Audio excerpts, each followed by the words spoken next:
Yes, welcome, guys. Hope you had a happy Christmas. Hope you had a Merry Christmas. Yeah, happy Boxing Day. So yeah, we're here, man. We're here. So yes, it's Danny Glover, Fight Fan TV Live, here for the undisputed super bantamweight championship fight of Naoya, the Monster Inoue versus Marlon Tapales. So yes, we're doing the live watch along. Um, Thank you for all coming in. Hope you had a very good Christmas with your families and stuff. And happy Boxing Day. You know where it is. So yeah, man. So first off, big up, man like Dante. Merry Christmas and happy Boxing Day. Hope you and the family are well and that. So yeah, man, big ups each and every time. You know what time it is. So yeah, man, we're doing the live watch along for Naoya, the Monster Inoue versus Marlon Tapales today on Boxing Day. So Boxing Day special. I know we had a great show just 3 days ago, the Day of Reckoning. Yes, man, safe. The Day of Reckoning. So yeah, what did you think of that show? We can chop it up about that if you want. Let me put the a link in the chat in case if you want to come in. You know what I mean? Of the Day of Reckoning show in Saudi Arabia just 3 days ago. So this is why most people, media outlets, pundits, um, can't even put out their awards list yet because we've still got this fight to go. A lot of people saying, providing that Inui comes through this, he could, take Fighter of the Year contention. Yes, man, like Isaac. Yes, hope you had a Merry Christmas and hope you're having a great New Year. Big ups, man. Man, like my my the Belizean warrior. Yeah, yeah. So yeah, man, we're here. So yeah, 3 days ago we had Day of Reckoning, Anthony Joshua versus Otto Wallin. We also had Deontay Wilder versus Joseph Parker. We had Jaya Patai versus Ellis Soro, Dimitri Bivol versus Lyndon Arthur, uh, Arslanbek Makhmudov versus Ajit Kabayel, Philip Hergovich versus Mark Demori, Frank Sanchez versus Junior Farr. And yeah, it seems that we're going to have Anthony Joshua versus Philip Hergovich for what will be then the vacant IBF title because when on come February 17th, we will have Tyson Fury versus Alexander Usyk for the undisputed heavyweight championship. But because they have a rematch clause in place, I believe that both ways. So whoever wins, they'll have to rematch. And the IBF does not like rematch clauses because they want their mandatory challenger automatic, like to get their shot, which I believe is Philip Hergovich. So when that gets stripped off of the winner, that'll be stripped probably weeks later, just to make things easy. Even though the fighter does have up to 3 months to decide if they want to go through the rematch or, face the mandatory challenger, but arbitrations and it's just to make it simple because they can't fulfill that obligation. They will get stripped and then that will leave the IBF title vacant, and that's where Anthony Joshua will face Philip Hergovich. Philip Hergovich is actually the mandatory challenger, but I think Anthony Joshua will go to the IBF's number 1 or 2 in the rankings. So that's where he will come in and get his world title shot versus Philip Hergovich. So yeah, we can chop it up about that. What's your thoughts on that? How do you see that fight going? Philip Hergovich got a 1 round TKO over Mark Demori. Obviously, we know Mark Demori is like, you know, Mark Demori is not exactly. He's nothing to write home about. A lot of people can beat Mark Demori, so that's not really a big win like that. But Philip Hergovich, he's still actually unbeaten, even though many people feel that Zhilei Zhang beat him in their fight. Zhili Zhang, he did a little post after the day of reckoning show saying that he wasn't entirely impressed with those on the card, and he thinks that he beats everybody. His coach agreed, Sean. So yeah, what do you think? What's your after thoughts on the Day of Reckoning show? You know, who stood out for you? What's your thoughts on Deontay Wilder? Where do you think he should go from here? How do you see AJ? Do you think he's back? What do you think he should do next? How do you think he'll get on with what is proposed to be his next fight? What fights would you like to see in March? Because word on the canvas is um, that there's going to be another show held by His Excellency out in Saudi Arabia in March. Um, so, what fights would you like to see made on the card? Would you like to see some of the winners face some of the winners? Would you like to see a couple of the valiant effort losers face some losers? Would you like to see some new faces, new people? I see Andy Ruiz was in attendance. He was saying that he wants to get in on the act. Um, so yeah, let us know in the comments section, guys. Let's chop it up. I know it's a bit early in that. Some of you've been on the rum, on the vodka, on the sorrel, on the brandy, the cognac. You know what I mean? But let's get it. I was on the Scotch whiskey. Funny enough, I had some Big Ben thing going yesterday, but. We're here. You got to show up. You got to be here. Got to be present. Because I do this for you, for the fight fans. You know what I mean? So yeah, man, let us know. Who have you even got in this fight today? Naoya Inoue versus Marlon Tapales in the main event out in Japan. They are about 12 hours ahead of us, remember. This is why um, I have to do the live early because the show's on right now. The show actually started at 8 a.m.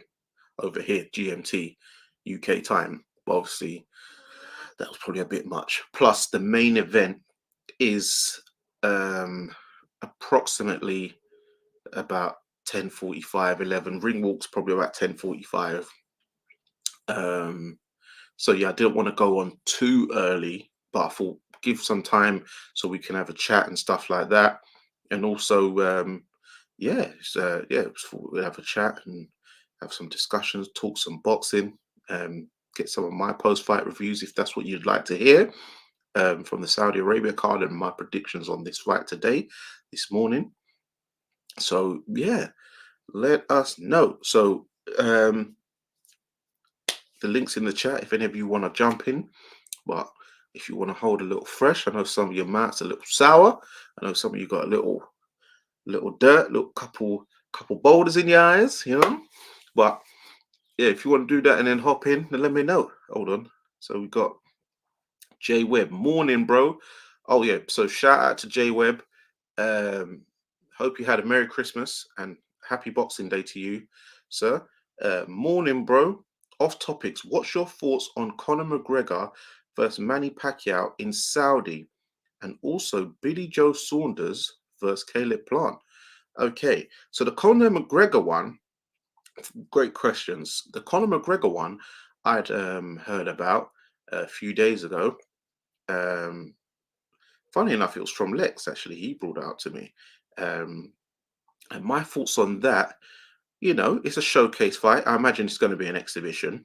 I see Manny Pacquiao beating him. It'd be interesting to see what weight it is. It'll probably be a catch weight because Connor's looking big still, like hench wise. But mainly, maybe Manny's put on a bit.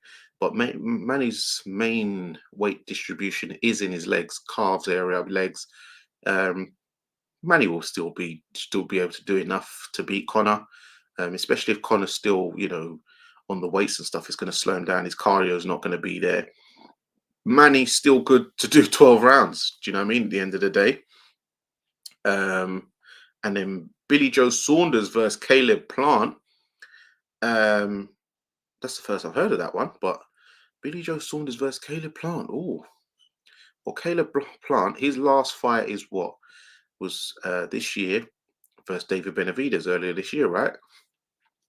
And he did a good showing. He lost 7-5. Yeah, that's a tough ask for Billy Joe to come back to in his first fight, and he's been inactive for when did he fight Canelo? Didn't he fight Canelo about 2.5 years ago? Do you know what I mean? It's a long time, you know. So both slicksters, you know, Billy Joe is a southpaw. Um, that's very interesting. That's that's a very tough fight for Billy, man. First one back. Are they not giving him like a warm up, a tune up, something like that? Jay Jay Webb. Surely they ain't they giving him no warm up. If he's going straight into that, then I think that's he'd probably have he'd have a chance, like he might lose that, man. That's not really a nice gimme, is it? Really, it's not really a gimme. My goodness. So yeah, that's a tough fight if that one comes off. So I picked Manny Pacquiao and Caleb Plant, just mainly due to inactivity from Billy Joe. If Billy Joe was active, then I would yeah, you know, an active Billy Joe and stuff. You know, at the time, say he fought him around the time when he was fighting Canelo, then I'd probably pick even then that's a 50-50 fight. But Billy would probably he could come through it, but not right now. He ain't even had no fights. He's got to have a warm up or two. Um, so yeah, let me know what the situation is fully about that, Jay. Um, so 1 second, guys. So yeah, right now we've got one of the undercard fights on. I don't even know who's on the undercard, to be fair, with this show. Marlon Tapales versus um, Naoya Inoue. Normally, maybe Inoue's brother might be on there. Hopefully, he's a world champion. You know, Kenshiro Taraji. Okay, so we had Rikaya Sato. He beat Kisuko Endo on unanimous decision. Suguru Ishikawa lost to Fuga Itama by TKO. Ryoka stopped Sebastian Diaz Maldonado. Yoshiki Takai knocked out Mario Diaz Maldonado. Okay, so they must be brothers. Wow. All right. Kanamu Sakama stopped John Paul Gabuliniaris. So right now, I know right now we've got the co-main event right now. Sia Tsunami versus Kazuki Anaguchi. Okay, I've seen Kazuki Anaguchi before. He's a decent fighter, actually. So this is the co-main event we've got right here. So yeah, this is brought to you by Japan Boxing Commission. This is in Ariaka Arena, Kotoku, Tokyo, Japan. The promoter is Hyde Yuki Oyashi. So Oyashi Promotions. So yeah, but yeah, regarding so I've gone through the Andy Joshua situation. He should be fighting for a world title in March. Deontay Wilder, phew, good grief, good grief. That was bad. That was a bad showing. And even his post-fight interview in the ring, the one after the ring as well, it just seems like he's talking about he doesn't seem too bothered, does he? He seems like a man who's made enough money. You know, you have to remember he did start boxing as an adult, to be fair, and he only started boxing really to help his daughter who's got spina bifida and for medical stuff. And now he's got 8 children, so he probably would have needed to fight a bit for that, so he still had the hunger and stuff. But now he's made all those millions. He's done trilogies, had about 10, 11 defenses of the world title when he did have it. He didn't the hunger's gone in it. He's completed the mission, ain't he? He's clocked the game. Do you know what I mean? He's clocked the game in life. So the hunger is just not there no more. He all this happy fighter talk. There's no point. There's no point fighting. Like, you might as well just pack it in now, because he had no urgency. He wasn't letting his hands go. If you're a man who relies on the right hand a lot, that means you're really very one-sided in your output. And he's in most recent years, he's been, just holding the right hand like that, just, trying to load it, trying to line you up, rather than before he used to proper keep going, champ, keep throwing, champ, keep throwing. Then he started doing that whole thing where he's trying to line you up, where he's saying you need to be perfect for 36 minutes for 12 rounds. I only need to be perfect for 12 seconds or 2 seconds, something like that. So yeah, it's like, yeah, there's no, he wasn't. It's like he's not trying to let them go. Right, so there could be after effects of the Tyson Fury thing. One, because of the the the the fight itself, and then also with the money, he's not hungry no more. And when you're not hungry, then you need to just allow it. He's talking about AJ fights, and this is they're happy he lost because now they don't have to fight him. But at the end of the day, they, just off of that showing, it's not like he put up a valiant effort. He lost a close decision or anything like that. He lost miserably. That was not a good showing. That was not a good advertisement for what you want to see AJ fight next. If AJ beats that version of Wilder, they're not going. No one's going to give him any ratings. Everyone's just going to always say, "Oh, you beat a shot Wilder. Look, you saw his last fight. That was pointless." So AJ's in like a no-win situation right now when it comes to that. Where does he get any? He ain't gonna get no accolades. He ain't gonna get no ratings for that, is he? Let's be real.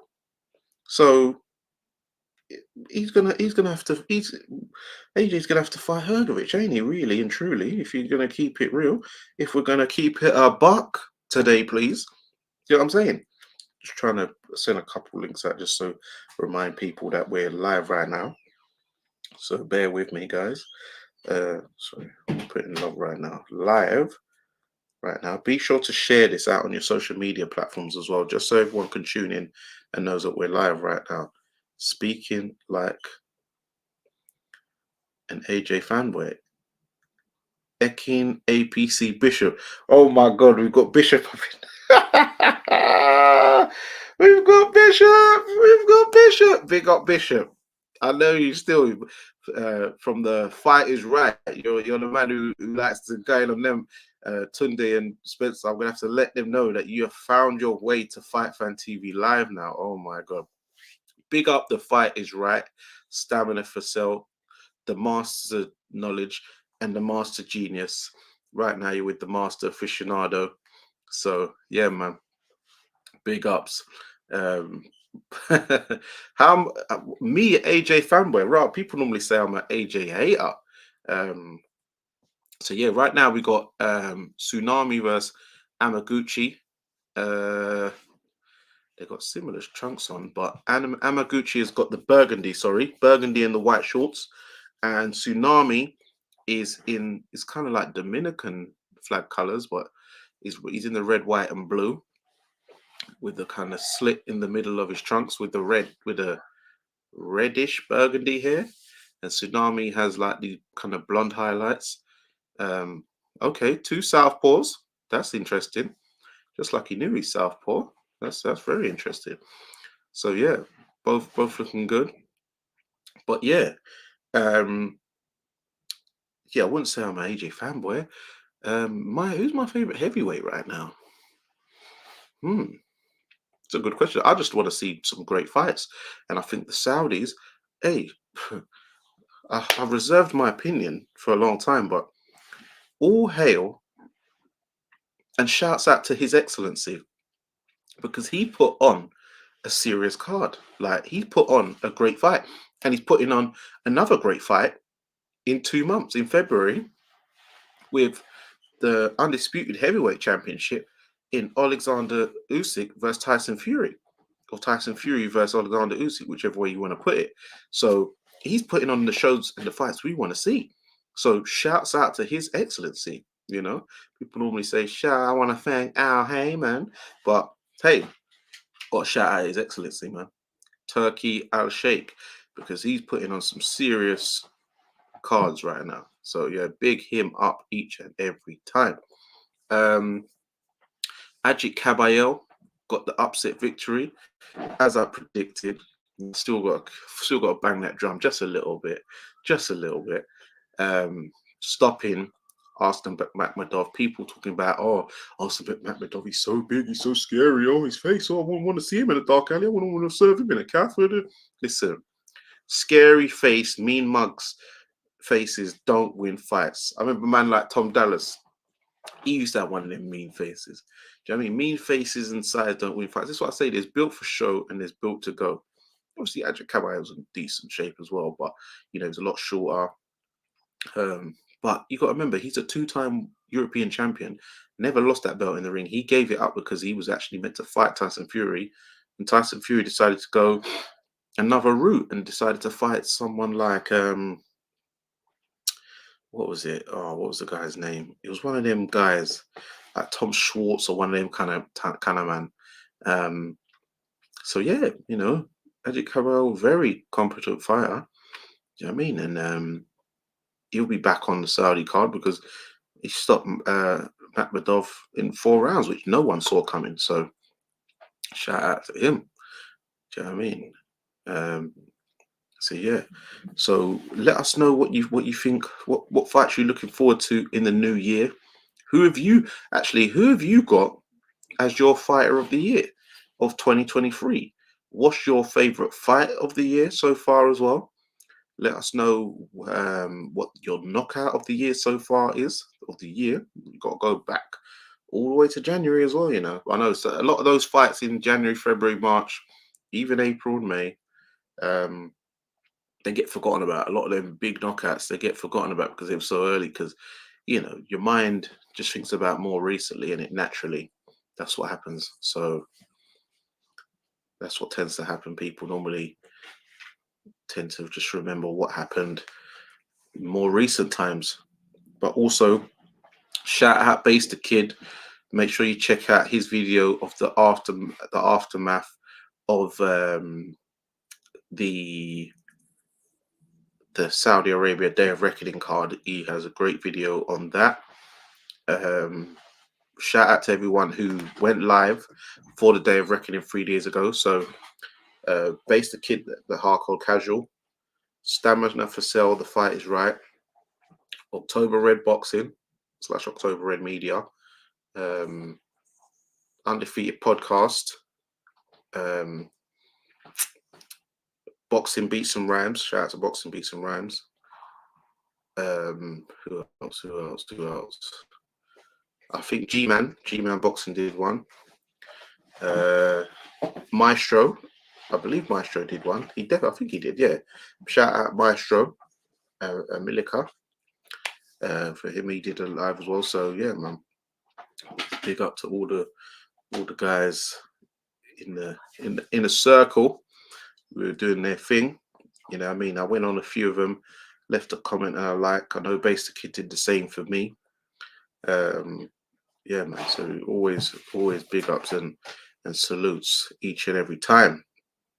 So right now we're in round 2 of the co-main event, Chief Support, of Tsunami versus Anaguchi. And yeah, 2 southpaws right now. We've got Tsunami on the front foot.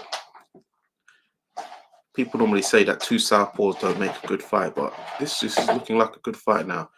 Good 1-2 down the pipe from Tsunami. Good straight left hand from Tsunami. You know what I mean? Let us know what fights you're looking forward to in 2024. So 2024 so far, we have Arthur Beterbiev versus Callum Smith in January. That's the end of January. What other fights have we got planned? Obviously, we've got Tyson Fury versus Alexander Usyk in February. Shout out to Jay Webb again. Happy Christmas and New Year's to you too, bro. And I seen McGregor on IFL TV, but Billy Joe Saunders, Caleb Plant was just a fool. Oh, okay. I was thinking I haven't heard that one. So what's your thoughts on Haney versus Crawford? Could it happen? Could happen, but I wouldn't advise it because I saw a video even recently that probably about 2 years ago that Bill Haney was like, this is one fighter I'm keeping my son away from, and that's Terence Crawford. So I wouldn't advise Devin Haney to fight Terence Crawford, especially not now. He's a 140 fighter. He needs to stay there for a few years. He needs to stay at 140, light welterweight, junior welterweight, super lightweight, whatever you want to call it, 140 pounds for a few years. And I've got a reason why. He needs to break the mold of something that's been a historical thing for about ugh, for about 40 years. Do you know what I mean? So, what the history is about that weight? It seems a lot of fighters in history, especially a lot of the greats, they skip that weight a lot. Like they don't fulfill the full potential at that weight. Where I feel that weight is a weight that they can really stamp home and make a name for themselves and do a lot in that weight with a lot of good fighters in there at the time. But they seem to skip over it, or they do a little bid and then move up to welter in the and instead of doing the 140 and campaigning there, where that could be their prime best weight. So we'll go back to, first of all, for examples like Roberto Duran. He was the lightweight champion, 135, doing his thing, you know what I mean? And then he jumped up 2 weights. So he skipped light welterweight and jumped up 2 weights to fight Sugar Ray Leonard. Yes, he won the first one. Then he lost, obviously, the rematch. He was doing other fights. Went up to light middleweight, 154, middleweight, fought Marvin Hagler. He went up to, I think he went up to light heavy at some point as well. He didn't he? I know he went to super middle when he beat Iron Barkley. Yeah, he beat Iron Barkley. So yeah, he's gone up there, but he could have done a lot at that second weight class at 140. Then you go to someone like Shane Mosley. He was lightweight champion. He jumped up. He jumped over the 140 division, went to welter, fought Oscar De La Hoya. He should have done 140. That would have been a really good weight for him. 140, second weight class. Even Floyd Mayweather, yes, he won the WBC 140 championship versus Arturo Gatti, but he only fought a few fights there. He fought DeMarcus Corley in the first fight, had a bit of trouble there. Fought Sean Bay Mitchell. Fought, what's his name? I think he fought Lovemore and Doe. Then he fought Arturo Gatti, won the belt, and then just jumped straight up. And there was more fights for him down there at 140. Then you talk about Adrian Broner in more recent times. He was the super featherweight champion. Oh yeah, just like Floyd, super featherweight champion and lightweight champion. So Broner did that.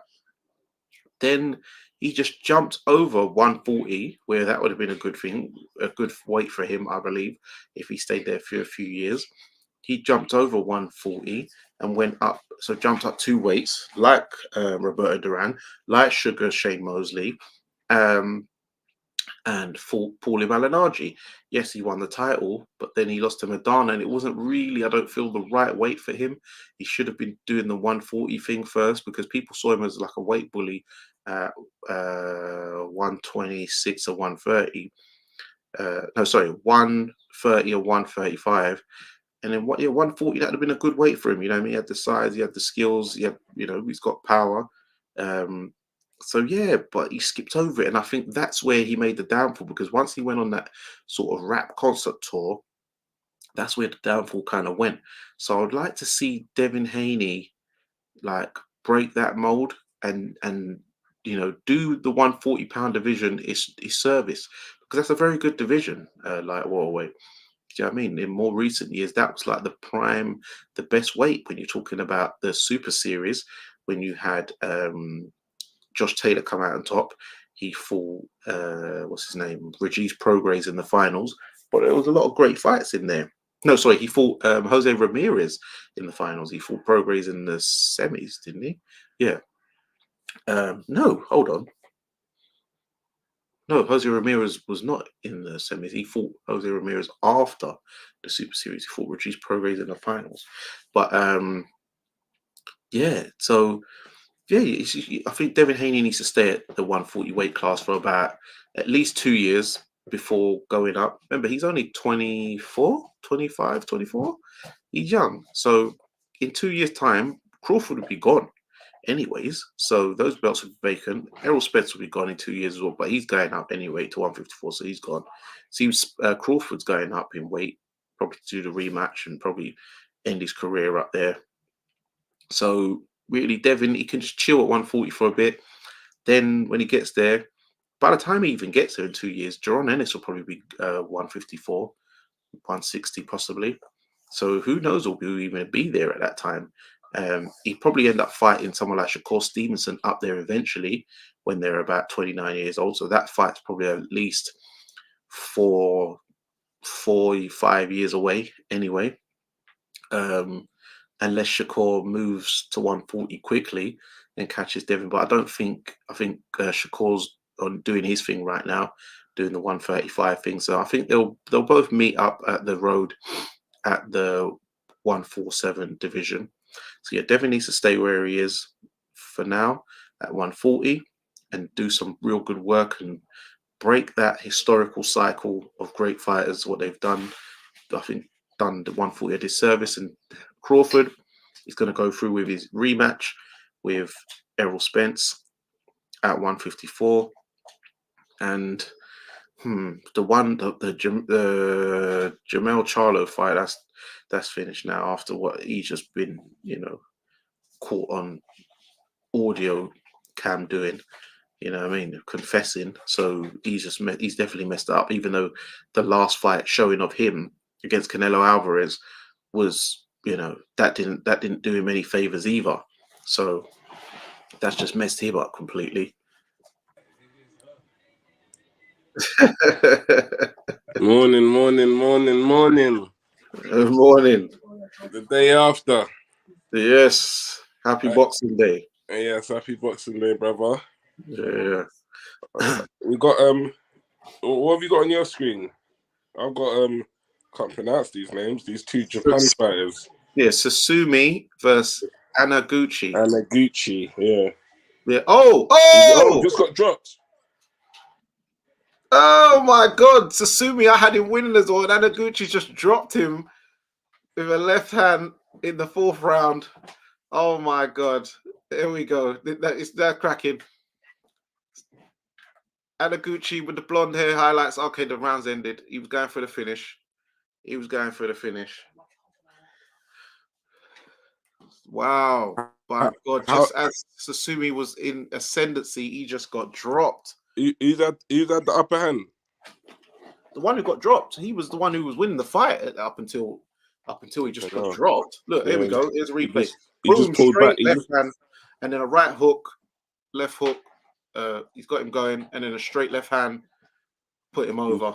He's pulling back with his chin in the air, like. Yeah, he was trying to avoid it, but the reach.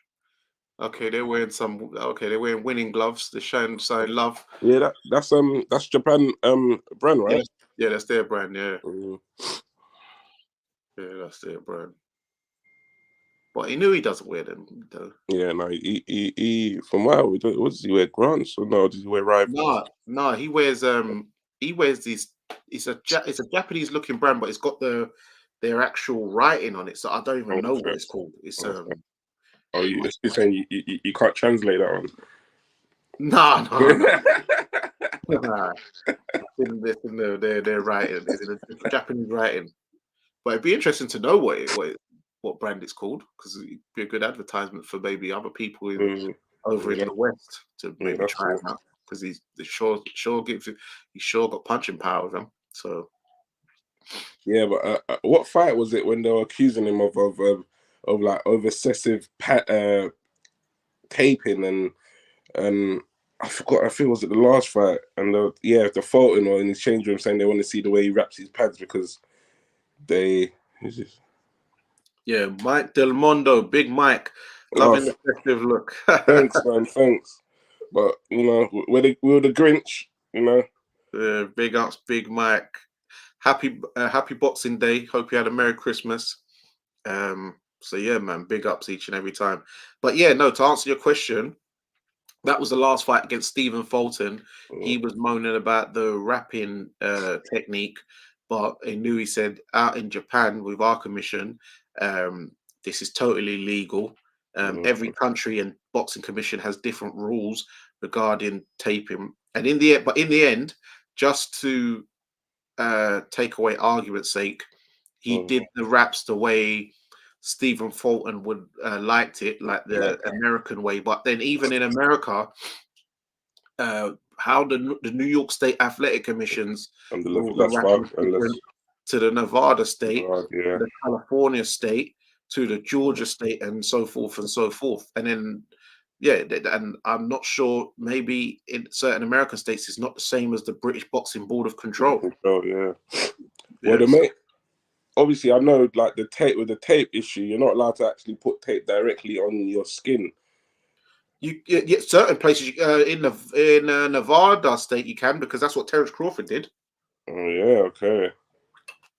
Terence Crawford did that in the Spence fight. Oh, did he? Yeah. Yeah. Oh, how was people made aware of that? Was there a thing where? In the changing room. Okay. He wraps his own hands, innit? Yeah, I see him wrap his own hands. Yeah. Yeah, and he put the tape on first. You saw it. When they was going in the changing rooms quite a lot for that show. So you saw him put the tape on first. So that's why I thought, whoa, he's cheating. He's cheating. It's like, no, that's allowed out there. This is not this is not Omaha. This is not, sorry, the Nebraskan State Athletic Commission. This is the Nevada state. So just like you're allowed to put that injection thing in your hand in the Nevada state, which Floyd used to do, like when you hurt your hands. Brittle hands, yeah. Yeah, that Cordozone or whatever it is. So yeah, different places. Is it Cozadone? I forgot how to pronounce it, but I know what you're talking about. Yeah, something like that. So yeah, depending where you are. But it shows that I like it. That's what the mentality he has by actually doing it the America way. It shows he just didn't want no hoopla or anything to flipping taint the win. Yeah.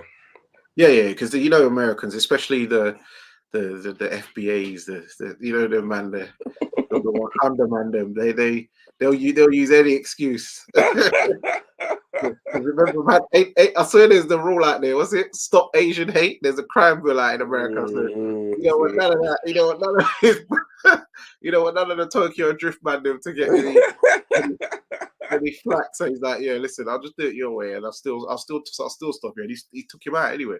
Yeah, exactly. Yeah, it was a good. That was a good fight.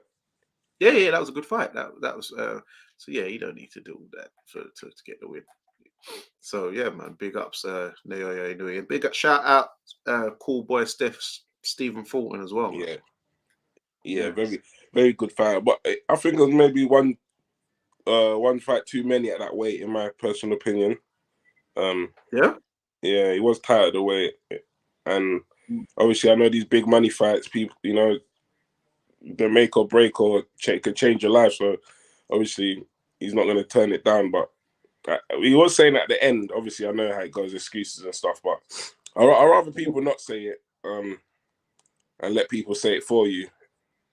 But he did say it, and he did kind of look a bit, and the scales a bit dry. But if you're going to be doing all that, it's not like rolling the dice, is not against Inoue, but obviously he did do it. It didn't come off for him, and yeah, I think he's moving up now. To my knowledge. Yeah. And by the way, guys, if you want to see this fight, it's on Sky Sports Arena. So if you've got Sky Sports, go on Sky Sports Arena. The fight's on there now, and we'll be giving you the live commentary for when's the main event? Next. This is Chief Support. Oh, okay. Yeah. So we've got Sumi. He's there boxing on the back foot now, just popping out his jab. Yeah. And he's on the front foot. His face is very marked up now. All of a sudden, that was obviously from the last round. I think he's back on the front foot. Yeah, he's back on the front foot. He's trying to like proper go on his boxing skills now. He's got good skills. This Tatsumi. Tatsumi. Yeah. So I've seen him. I've seen them both fight before. To be fair, they've been on Inoue's undercards before. Normally Inoue he has these kind of guys. He has like his brother. Well, his brother won the world title on the last one. What was it? 2 fights ago. And sometimes Kinshiro Taraji. What's happened there? Oh, the doctor's looking at the cup. Yeah. Oh, that's a cut very big, very deep, and it's jagged. And it's split across his eyelids. Yeah, it's not even a straight line either. Oh, that's looking bad. Well, they're continuing. It's not as bad as we must think. It's continuing. Yeah, my man's going to... Maybe because he's technically still ahead on the cards, but not by that much after he got dropped. But, big lead right hook by Sasumi, because you remember they're both southpaws. How long's he got to go before the end of the round? Because his corner needs to get to work. Another lead right hook. Yeah, Sasumi is on the ascendancy. That's another round to him. He could have. Let's see what this cornerman could do with the cut. He's probably evened things up now on the scorecards. Because I definitely gave. You had Anaguchi winning. Yeah. Before he got there, the first 3 rounds for sure. Yeah, he definitely was on the first 3 rounds, 100%. Like with the aggression and stuff, but then now it seems Sasumi's kind of found his range and his rhythm. They're getting to work on that eye now. Yeah, I don't know if 90, 60 seconds. I was making up some new rules there. Shout out Jay Lanks. Hope you had a Merry Christmas. Happy Boxing Day. Big ups, man, like Jay Lanks, you know. Fire. Yeah, enough Capleton fire. So Anaguchi just come out. Okay, he's going for broke now. Yeah, because it seems like the best form of defense is offense. That's kind of been his tactic throughout the fight, but that's obviously how he probably walked. That's how he walked into one, isn't it? But he looks more aggressive now. Probably his corners told him you probably ain't got that long, because if the ref already brought you over to the doctor, then time is not on your side, and we're only round 7. Yeah, we're more than halfway through. It's a 10-rounder, thankfully, but yeah, you still got enough time to get. That went a droppage. Oh my God! It was. That was a big. That was a good straight. That was a right hook. It was my bad, people. Oh, he's taking out. He's getting out of the mud right now. He's getting out of the fire. Anaguchi's not happening. I told you, Anaguchi. Oh, he might get the stoppage there. No, actually, no. My guy's trying hard. Oh, right hook, left hook. They got some fast hands. Yeah, Sasumi is going for the body now. Combination to the body. Then Anaguchi's meeting in fire with fire back. Body shots, headshot, going that shoe shine. Right hook. No, sorry, left hook. Yeah, they're both southpaws. No, sorry, right hook. What am I talking about? No, hold on. Sasumi's got into the stance. He changed, but now he's gone back into the southpaw stance. Yeah. Right, he's changed again. Yeah, he's changed again. He's back into the orthodox. This Anaguchi he's moving so fast. I can't even keep up with him. This Anaguchi's on some turbo mode. In and out of stances, you can't even clock it. Yeah, he's on some turbo mode. Oh my God! Oh, good jab by Anaguchi. Anaguchi's hitting him and turning the angle, all right. I think Tasumi's tired, man. Nah, he's hurt. Oh, straight left hand, and he took straight right hand after he switched stance. Anaguchi. This Anaguchi, all of a sudden, he's just turned his skill level up. Yeah, the last 2 rounds. I thought it was a come forward merchant. Yeah, this guy's got more tricks in the box than you see what I'm saying. You think he's one way, and I ain't even seen this stuff from him before. This guy is my God. This could we end up with a fight of the year candidate, new entrant? Oh my God, this fight. Oh my God, good right hook from Susumi though. Oh, you gave me a nice little chop in the straight left, right hook from Susumi. Oh, right hook from Susumi, sir. Yeah, right hook from Susumi end of the round. Yep. Oh my God, this is a fight. So they've both been dropped now. Where's Marv? Marvelous Marv. He was talking about boxing day on boxing. Is he tuned? I hope you tuned in, mate. Eddie. Oh. No, he's not in there. Yeah, they've got a big attendance. Yeah. The monster. Inoue. Now this is a scrap.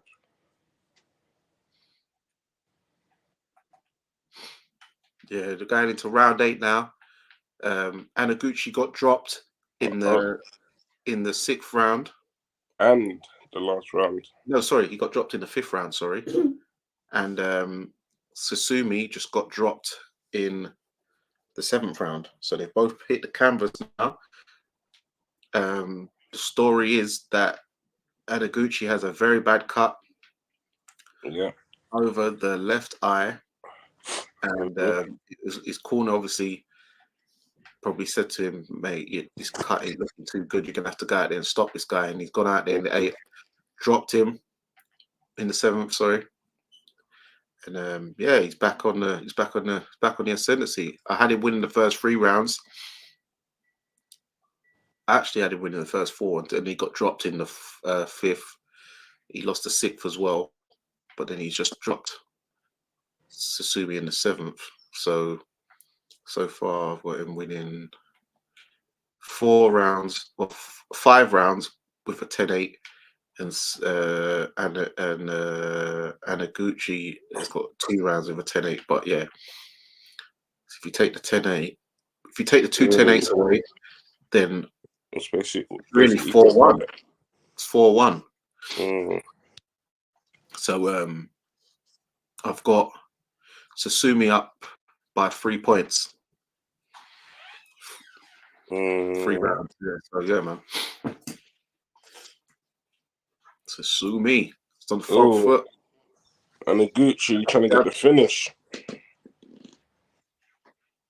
He's got caught with a straight left. Made him change his stance again. Measuring. Anaguchi got the straight left in.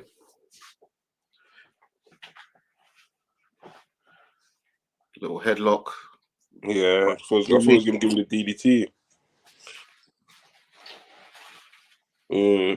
You see him doing measuring that with the straight with the jab hand. He might get hit with something big soon. I remember Tank done that to Ryan Garcia. Yeah, Anaguchi now found his jab, bit of a cuffing jab though. Yeah, he's getting caught on the way in now. By Anaguchi, back on his boxing. Pull counter left there from Anaguchi. Now this is a grueling match.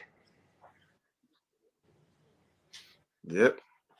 Good jab there from Susumi on Anaguchi. Showing the wheels of nutrition there.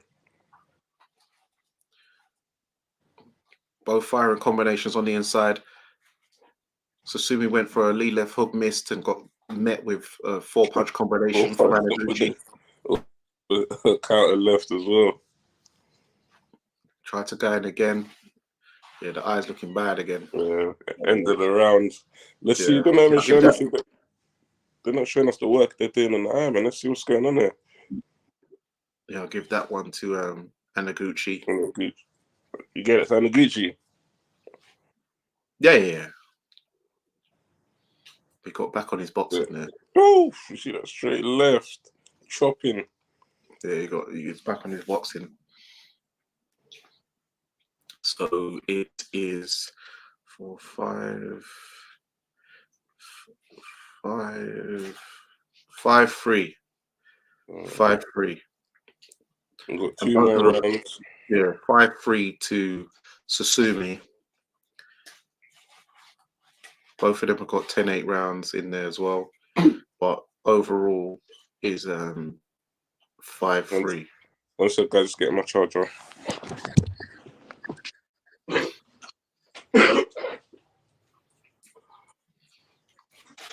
Shout out to everyone inside. Hope you're having a merry Boxing Day. Hope you had a great Christmas. What you had on your plates. We've got Susumi by Taniguchi. Sia Susumi versus Kazuki Anaguchi. So this is like the number 14th ranked and the number 17th. This is on boxing rankings, to be fair. But let me see. Is this for a title? So Sia Susumi is 9-0 with 2 draws, 7 KOs. And Kazuki Anaguchi is 6-0. He is 6-0. With 2 KOs. Okay, so they're both not even punchers like that. So this is a good like fight for guys who ain't even that experienced, to be fair. And Anaguchi there, 6-0, 2 KOs. Oh, Anaguchi's on the front foot. He's just dropped him. He just dropped Susumi with a barrage. 6-0 with 2 KOs. He's going to get what's his. So now, oh my God, this is back and forth. Big flurry.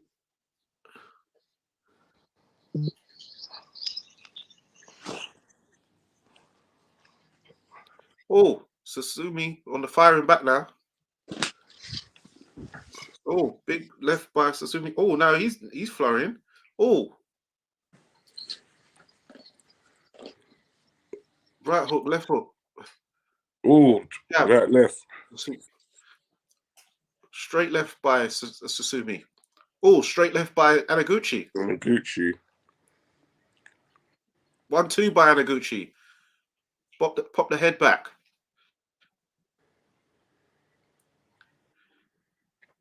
Susumi needs to keep his hands up, man. Oh, yeah. Double right hook by Susumi. But that was a tired looking 1-2. Yeah. A big right hook there had Anaguchi in trouble there. To the body. Anaguchi measuring with lead hand. Left hook, right hook to the body by Anaguchi. Left hook. Someone's going to go. Someone's going to go. Oh, Anaguchi. Oh, both back. Oh, trading. Oh, my gosh. Someone's going to go. There we go. Defense has been now abandoned by both men. We've got 17 seconds left. Oh my God, this is mad. This fight is mad. Oh my word, you guys! Oh my God, straight left off the straight left. Oh, 2 1-2s in a row. Oh my God, this is mad. This fight's mental. Hey, they both have mad. But they both have the will to win. He can't front a man for trying and certain people, they start not going their way. They start wiltering and trying to make sure they just don't get knocked out. This is mental. Oh. That wasn't really a knockdown in my opinion, man. It was like a barrage though. Because he ducked a couple punches and then it's like he just barged him down or hit him with a couple of punches on the chest area. It wasn't really like a concrete knockdown. Just an accumulation and he kind of just went down there. That's why. So yeah, that's 2 knockdowns. Shit, man, I was trying to give him the rock bottom. Yeah. Oh yeah. So that's 10-8 now. So that brings that back.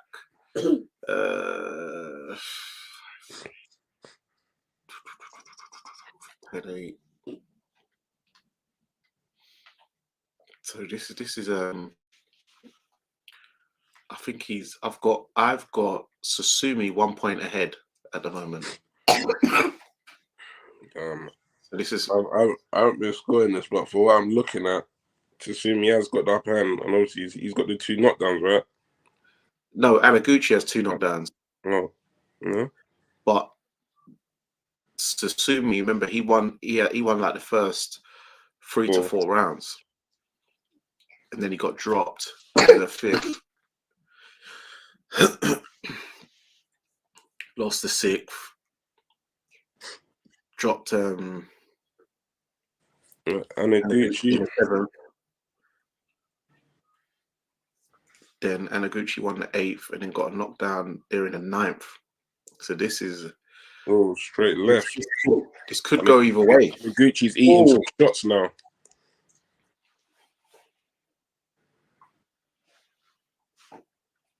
Hold on. Shout out to Waved. Does Callum Smith have any chance against Peterviev? He went into a shell against Canelo, so I don't think so. Good question. Against Canelo, in my opinion, the reason he went into a shell because his bicep was gone. So I don't know. Canelo kept hooking his arm, and he just said he couldn't do nothing with the arm, so he just kind of got into survival mode. But the other alarming thing is he went into a shell even against John Ryder, even though they gave him the win. Let's get through this last 40 seconds, and then we will answer that. Wave. Stay with us. Thank you for locking in as well, tuning in. So we've got the last 30 seconds of the round. Let's go. All out brawl. They're laying hands. They're throwing hands all the way to the bell. Both 1-2. Yeah, good combination there by Susumi. Showing wheels of nutrition there. Come on, let's go. Oh, he's dropped him. He's dropped him. Oh my God. Oh my God. Yeah, who's dropped? Susumi has dropped Anaguchi in the last round, so they've both scored 2 knockdowns each. That has definitely brought Susumi over the line now. Yep, he's won. He's definitely won. Seiya Susumi has dropped Kazuki Anaguchi in the final round. No, so I'm confused. This could be fight of the year. I thought this other guy was Anaguchi. Which one's Susumi? The one on the left, the one because the coloring is not adding up. Susumi has the red hair. No, sorry, okay. Susumi. Susumi has the blonde highlight. Susumi has blonde highlight. Okay, and Anaguchi's the other, but the color code on the against their name it's not adding up. No, because it's the shorts. They're doing the color code with the shorts. Yeah, I know the shorts. Yeah, I know. Yeah, Susumi has the white and burgundy.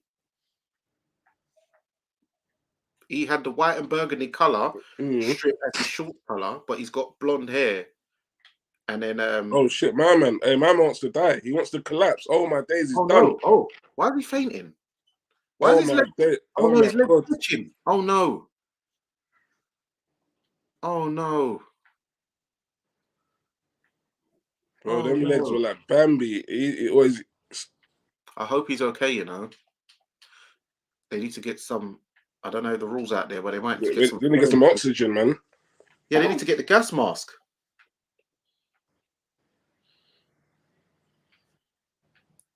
That's looking a bit scary.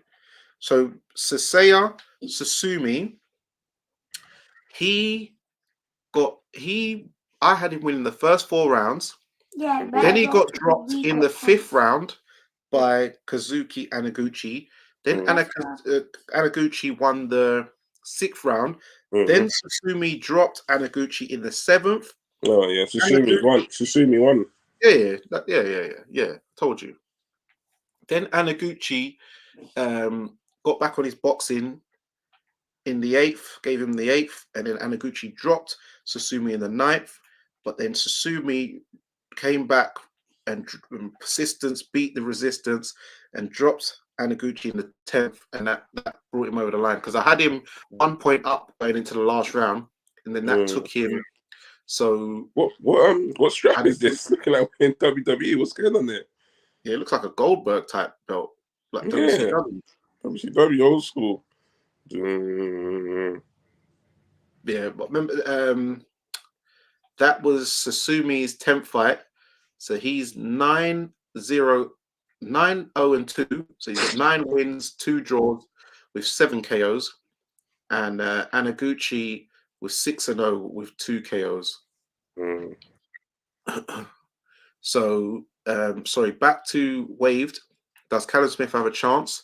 Of course he's got a chance, but his chance is really, he's going to, the chance I see him mainly looking for is what he usually tries to do, is the catch counter, because that's kind of, so what's he want? He's just won. Wait, 10 million, it's not yen, though, because that's, yeah. What do they use in Japan? What's their currency? Let me go and work this out on my thing. What's 10 million Japanese money, guys? Let me know. What do they use out there? But let me quickly find out. Or if one of you lot could put it in the chat for me, that would be very much appreciated. 1 second. A, B, C, D, E, F, G. Oh, I'm gonna move like a real civilian. Look at me being nosy, pocket watching. So it's 10 million. Where is it?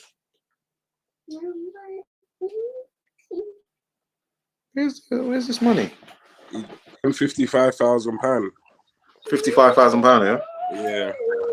Oh, that's a good little bonus. It was 10 million. It was 10 million, right? Yeah. Yeah. It is yen. I was doubting myself. I think they both use yen. It's the Japanese yen. Okay, so so 10 million. 55,000. Remember, that's only his 10th fight. No, sorry, 9-0-2. So he got 2 draws. So that's his 12th fight. So he's got his weight plus 55 on top. So this is like, yeah. So yeah, for that level, he's fighting a man 6-0. So yeah, that's a good bonus. Well, I'll say Christmas bonus, but Boxing Day bonus. I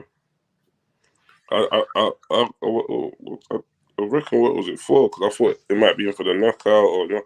I know some people usually do knockout of the card and get a bonus or something. Might be performance, because that must have been a fight of the night. Even though I haven't watched full card, but that was that's definitely a fight of the year candidate. Sorry, Waved.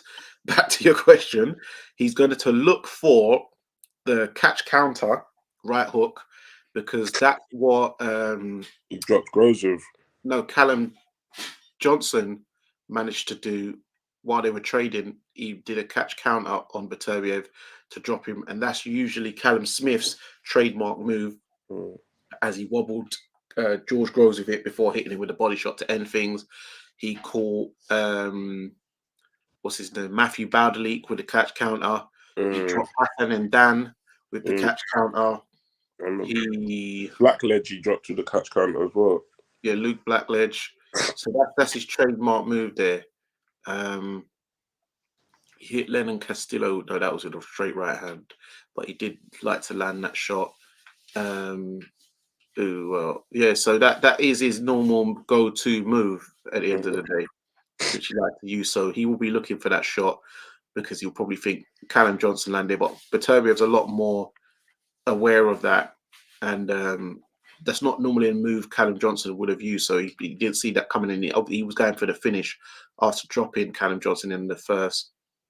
But yeah, Beterbiev, I think he will use his strength and size. You know, he's a man who's beaten guys who've gone on to be cruiserweights, heavyweights. He's dropped Usyk before with body shots. So he's a big guy, strong man.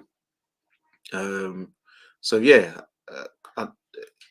Callum Smith has a chance, but I will be picking Beterbiev to win. And I think when Callum Smith feels the power, he might go into a shell again, as he did against John Ryder and Canelo. Do you think the Ryder one, he just was? I think he was surprised by Ryder's work rate.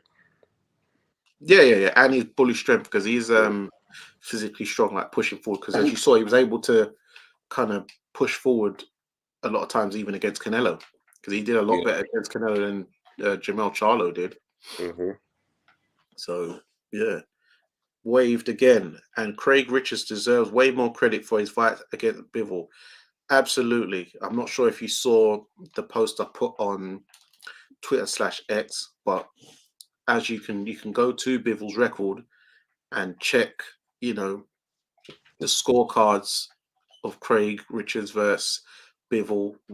There was a 115, 114, there was a 115, 113, and you can check Bivol's record. No one's put them kind of cards on the scorecards with him. Not even Canelo. Yeah, not Canelo, not Jean Pascal, not Zerdo Ramirez, not Joe Smith Jr., not Sullivan Barrera, not Felix Vera,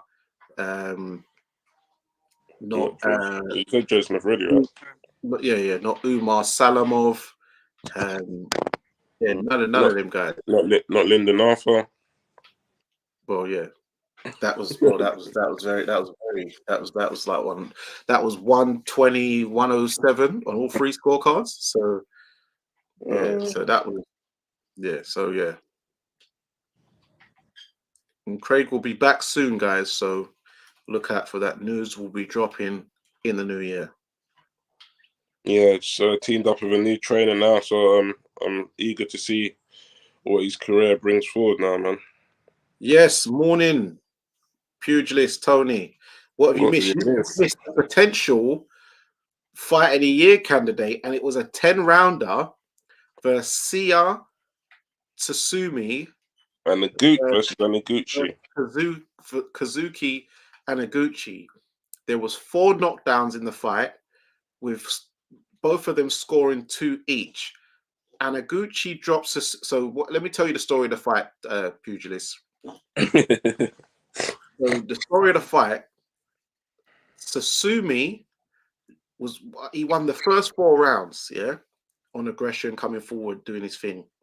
Then he's got dropped by Anaguchi in the 5th round, and then he got then the 6th round he got a big cut open up on his eye as well, got beaten that round, and then they took him over to the doctor.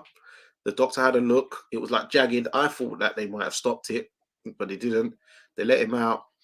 Then the 7th, he's obviously, the corners told him, hey, you ain't got much long left here. Your eyes looking very bad, Then he's come out there, dropped Anaguchi. Tsusumi's come out, dropped Anaguchi in the 7th, so he's got a knockdown back.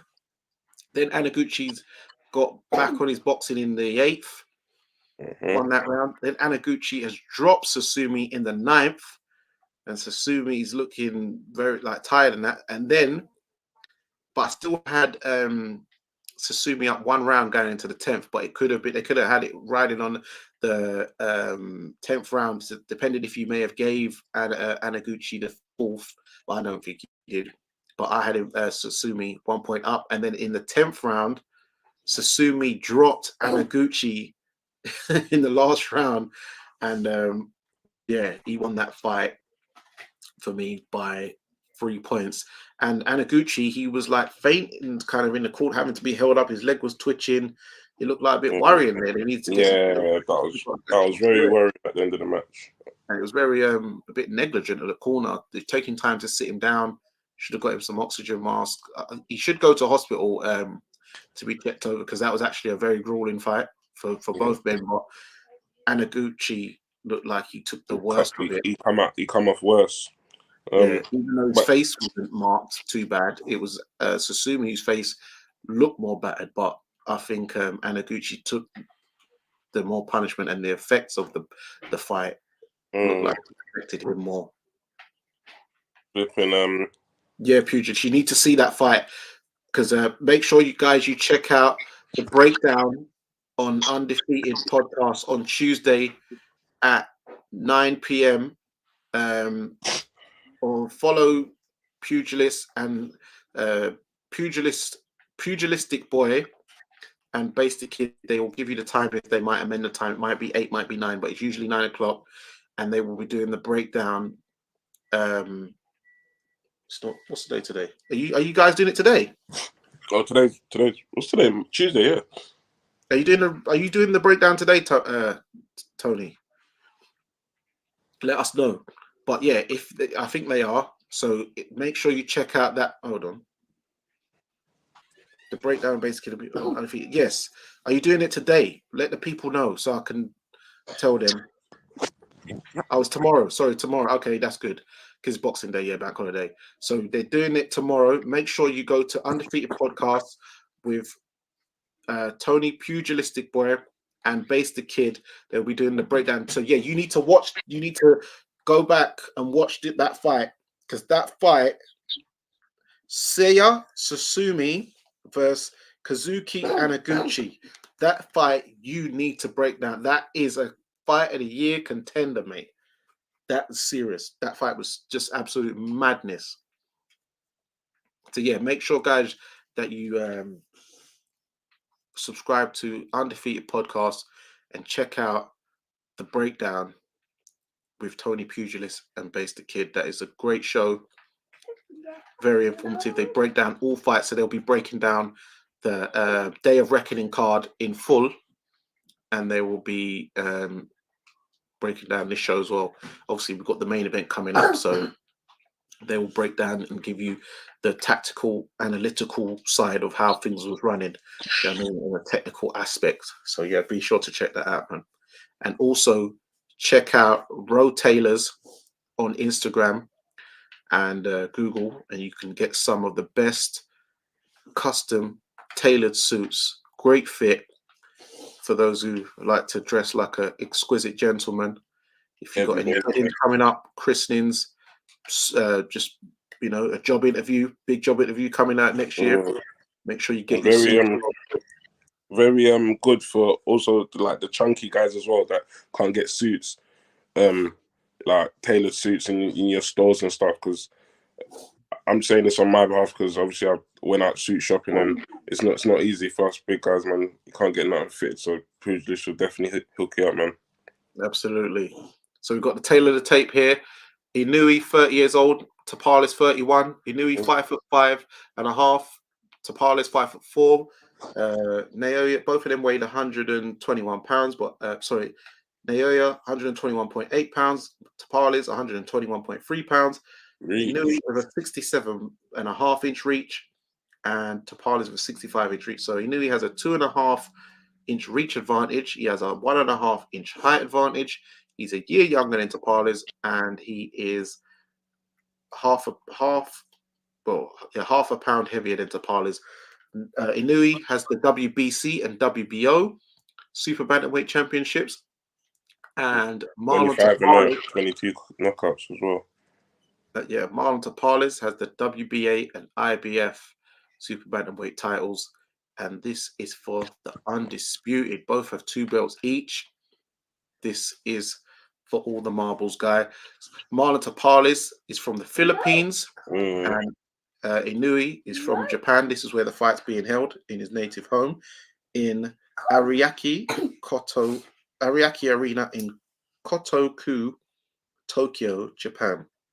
Who did we have on the show again that said they lived out in Raquel Noble, wasn't it? So he lived out in Japan for a year. Yeah. Naoya Inoue, 25-0, 22 knockouts. The Monster. Orthodox stance. Marlon Tapales, 37-3 with 19 knockouts. Yeah. So yeah, man, this is serious. This fight is serious.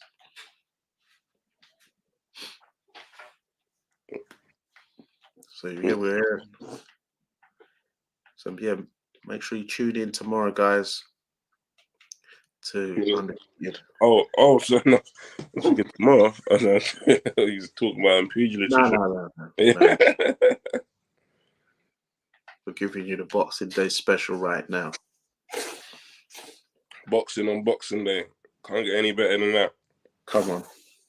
Normally, all I give to you guys is my special WhatsApp messages of all my AKAs.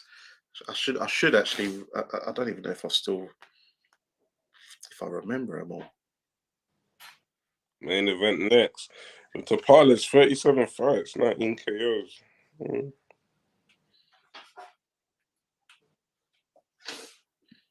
Unified Junior Featherweight Championship. So here we go. Happy Boxing Day from Boxer, aka Boxer Man, aka Boxy, aka Box Digger, aka Boxer Don, aka Hugo Box, aka Boxerlicious, aka Boxernator, aka Savalicious, aka Notorious BOX, aka Big Boxman, aka Masculine Figure, aka 50 Pence, aka Blue Hefner, aka Blue Borough Playboy, aka the Handsome Hustler. Well, not so much these days. I'm getting a bit old, but aka Star of the Show, aka Hero of the Movie, aka the Digger, the Diamond, and the Sun. I'm the One, aka Savvy Sosa, aka Mr. Tremendous, aka Supremium, aka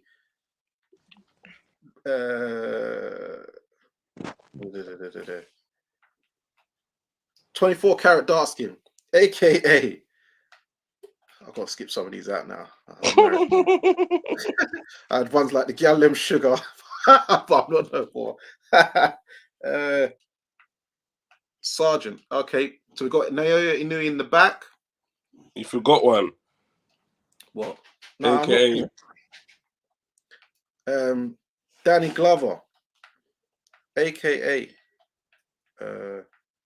OJ in Vegas, aka the Sandman, aka the Alley Cat, aka the Sultan.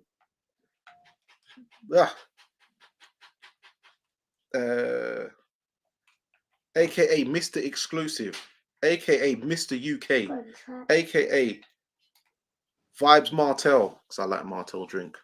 You like that one, innit? Yeah. And that's about enough of that. And you forgot AKA Gus. Gusto. That's Tunde's name. AKA the Master Aficionado. Yeah.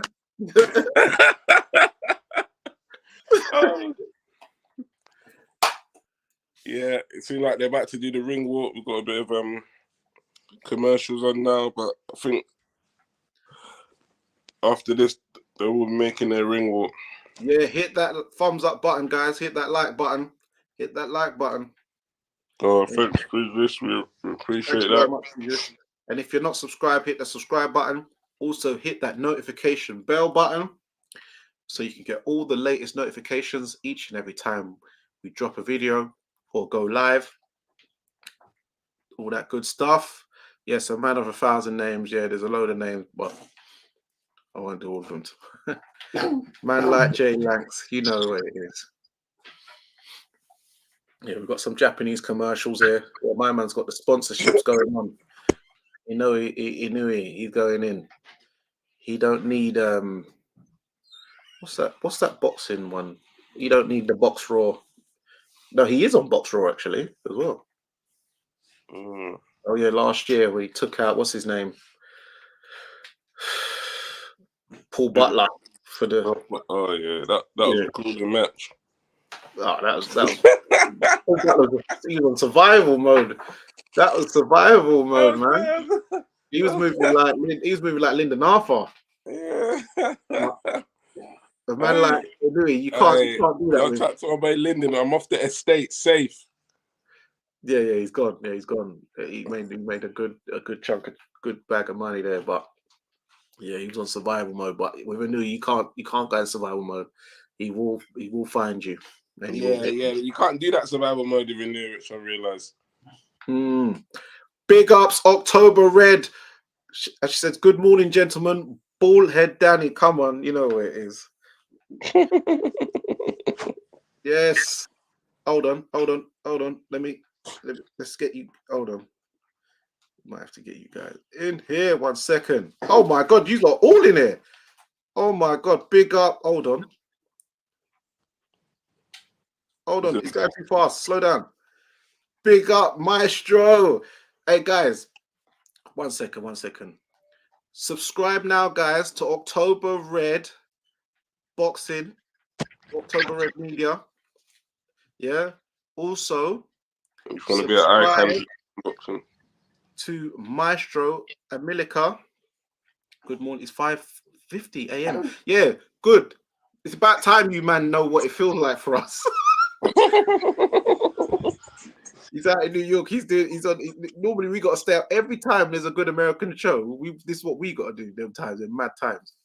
Happy Boxing Day. Yes, happy Boxing Day, everybody. Hope you had a great Christmas. I weren't missing this. I swear, yeah, I put the link in the chat, guys. If any of you lot want to jump on, I swear I put it in. Did I put it in? I think I did. Yeah, I did. I put it in. If any of you lot want to jump in, just make sure that your face ain't frowsy. Yes. Good morning. Morning. Yes. Oh my God. All the hitters are inside to this today. Hey, so yes, we've got Naoya Inoue versus Marlon Tapales for the undisputed super bantamweight championship. Oh, I thought this match was starting now. They're doing promo. Yeah, Ring Magazine title is on the line as well. What boots were those that Inoue wears? You know, it's a Japanese brand. It's like the gloves he wears is a Japanese brand. Yeah, I'm winning. Yeah, no. I can't translate it. Can Inoue go? Hold on. Can Inoue go back to pound for pound #1 today?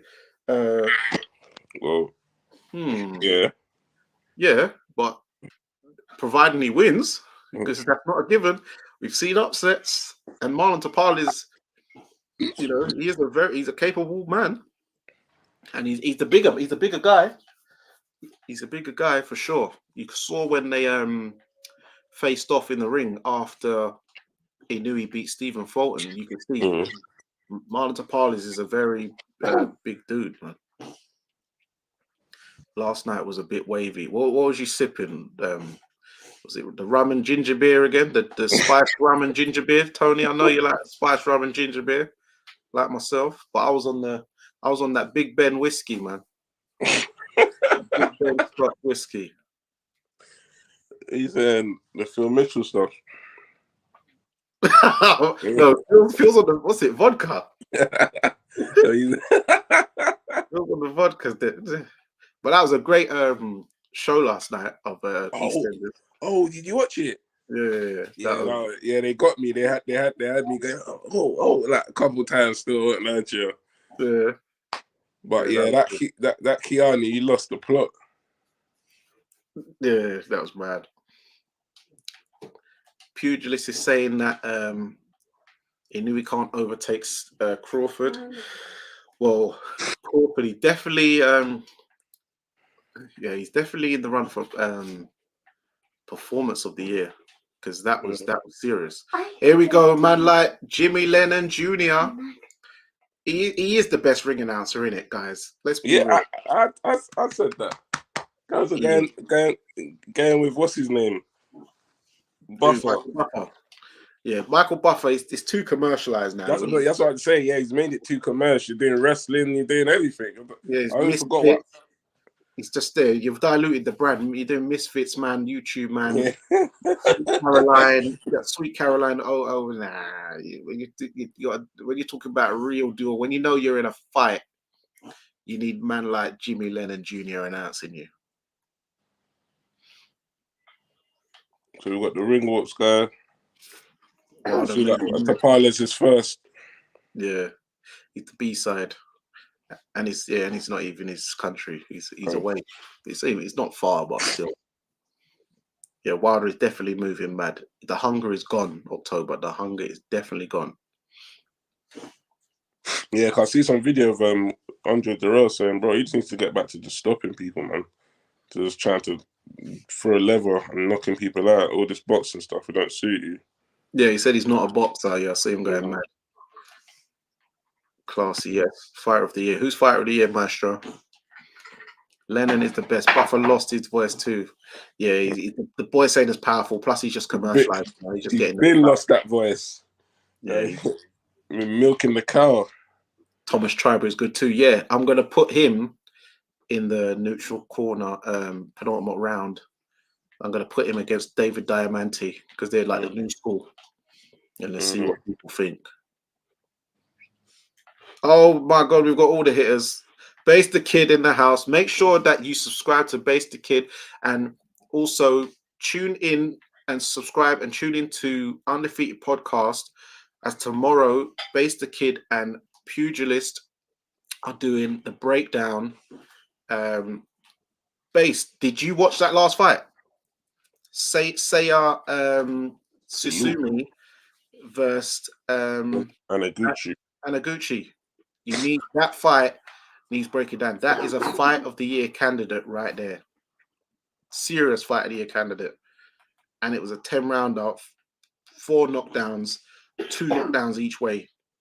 All different rounds. Round 5, round 7, round 9, and round 10. Madness. Anyways, ring walk.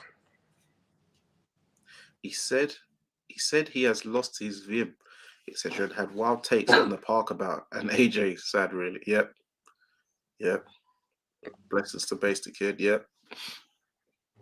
He knew it will be fight of the year if he wins tonight.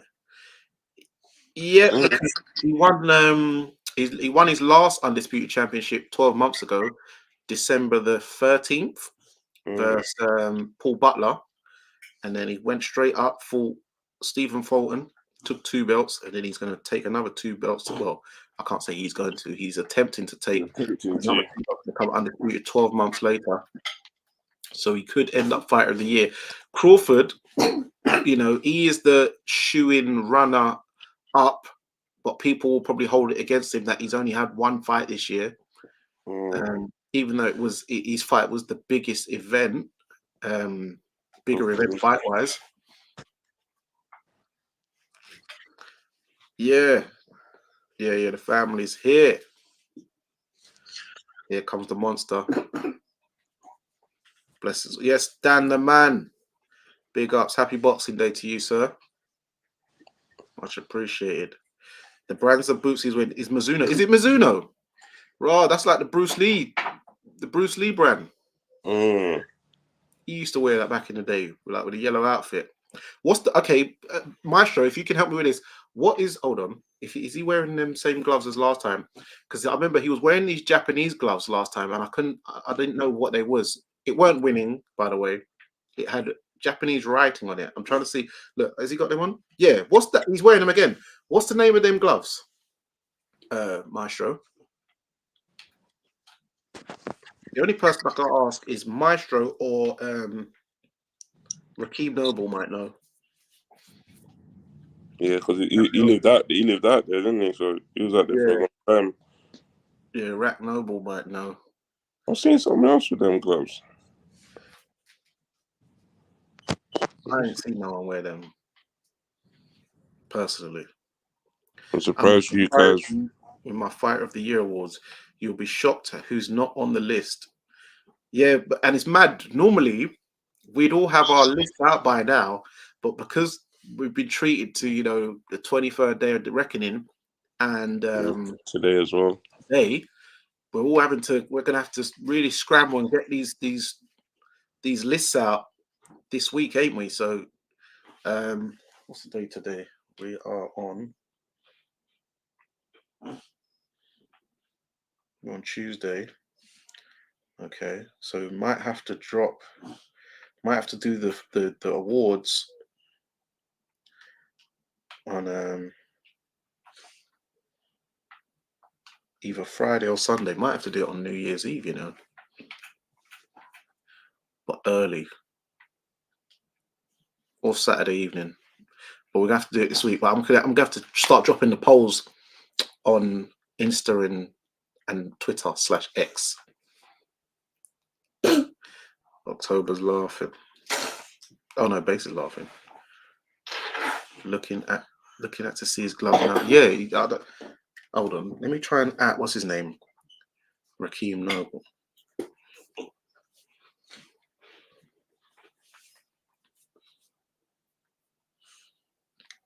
He's the only other man I know who would know about these gloves. You might be able to try. Okay, so they're doing the national anthem of the Philippines. I see earlier someone was saying Conor McGregor's looking to fight Manny Pacquiao. Talking about I think I told you. Yeah, you mentioned that on the Day of Reckoning. But someone asked me earlier. His name was not Jay Morris. Oh, okay. Oh, you mean on the show? Okay. Yeah, Jay Webb. Yeah. Yeah, I think they're gonna make that fight. There's too much money not to make it. I like Jay Webb. Shout out to everyone inside, and big ups to everyone. As I said earlier, I did a shout out to you lot all earlier about for your watch-alongs on the Day of Reckoning. Base the Kid did a good watch-along. Locked in for pieces, left a like, comments. October Red did a watch-along. You did about sort of same amount of time. Base did about 7 hours. What's it? Stamina for Self. The Fight is Right. Did about 7 hours or something. Maestro, he did a live watch along as well. So yeah, man, the Day of Reckoning was serious. Undefeated did one as well. They didn't even announce their one. Normally they put the poster up, but it went on, and they got some good numbers as well. They got some serious numbers actually. Are you man up for a New Year's Eve live? Hold on, this is actually a very good comment.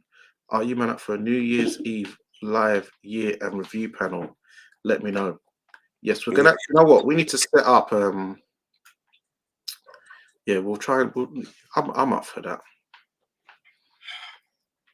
Yeah, we can have a discussion about that.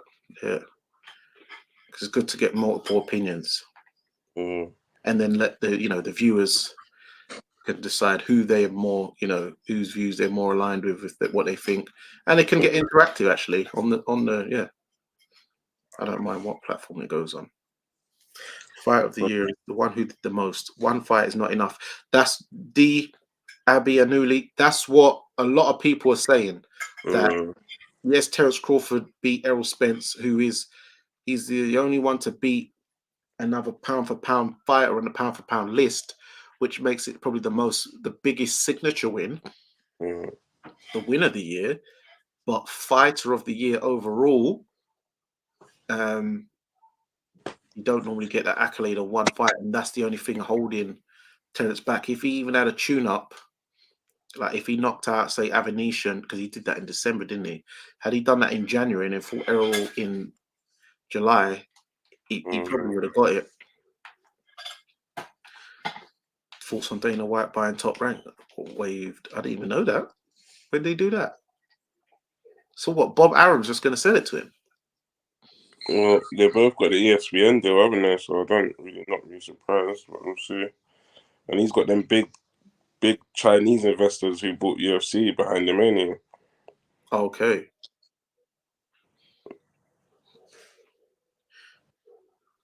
Loads of fighters have won Fight of the Year with one fight in the year, including Hagler, Leonard, and Floyd. Which year did Floyd win Fight of the Year on one fight? Because which year was that, Tony? Because I know he likes to fight twice a year, Cinco de Mayo and Mexican Independence, and before that he would fight 3 to 4. I don't remember him winning Fight of the Year with one fight. He'd get on the Forbes list with one fight. I don't know about Fighter of the Year. He'd normally do 2, to be fair. This is a long ring announcement, isn't it? Yeah, no, but they had to do the national anthems first. You can't see his gloves. How can't you see his gloves?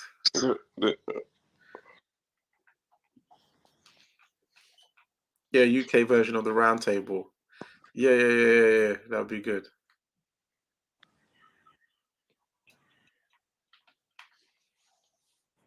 If Inoue wins, he's Fighter of the Year. Followed by Devin the Dream Haney. Yeah, Haney's had some good wins this year. The gloves look like Mile MK1s, Mark 1s. Mark 1? Weren't that a shop, a retail shop in we had one of them in Lewisham Shopping Centre. Mark 1, who remembers that? That was like a girl shop. Girls used to get in there. Mark 1. You might know about that shop, October. Do you remember that one?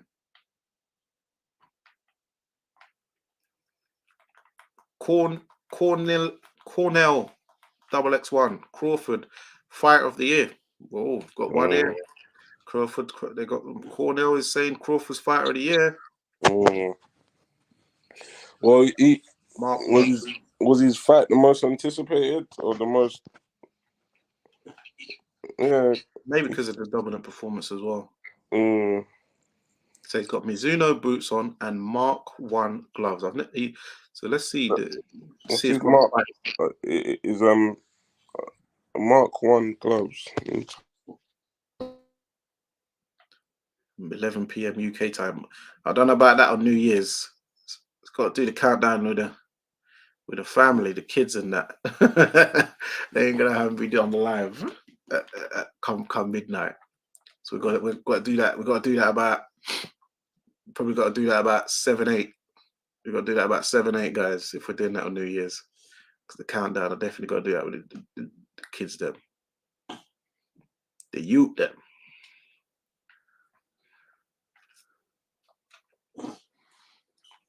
See, I've got the ring announcement.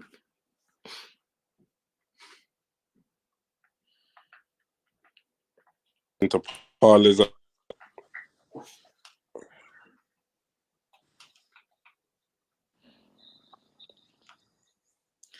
I'm just writing to Rack Noble just to get confirmation on these gloves. But I believe you, Maestro, because I know you're very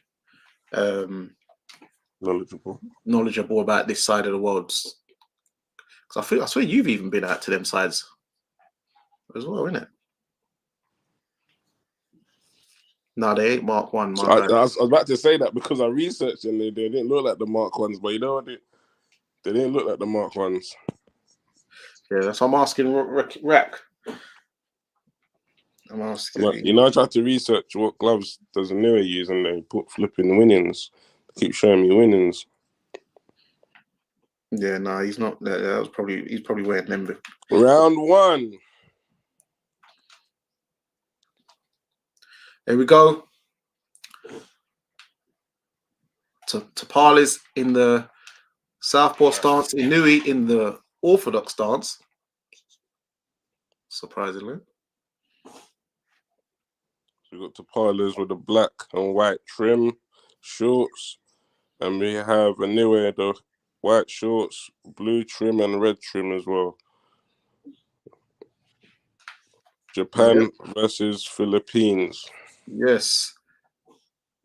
Inoue with the 1-2. Out of range though. Shaking his hands out, trying to get loose. A nice stick down to the body by Tapales using the JB, jab to the body, investing in the body early, smart move. Yeah.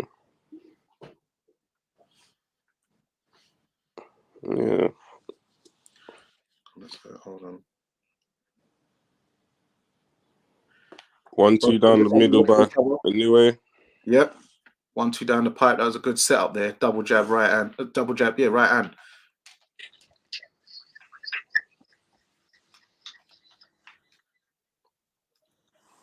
Oh, straight left hand there from Tapales. Inoue. Oh, caught him with an uppercut coming in. He better stop running in like that. Yeah, Inoue caught him with the uppercut as Tapales tried to advance. He kind of dipped his head down into that shot. Weren't very clever there.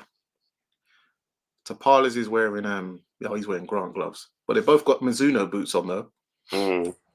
For those who don't know, tuning in, Marlon Tapales is in the black and white shorts. Inoue is in the white and red shorts. White, red, and blue. Oh yeah, blue on the other side. Anyway, having a look at each other. I like this little stick to the body that Tapales has got going on. Yeah, that's normally a move Inoue likes to use, to be fair, but he's not even really managed to get that off yet. So it's Tapales, the slightly shorter man, who's getting that off at the moment. Was Inoue's hair black last night? Am I bugging? Yeah, you know, a nice little feel out round. Marlon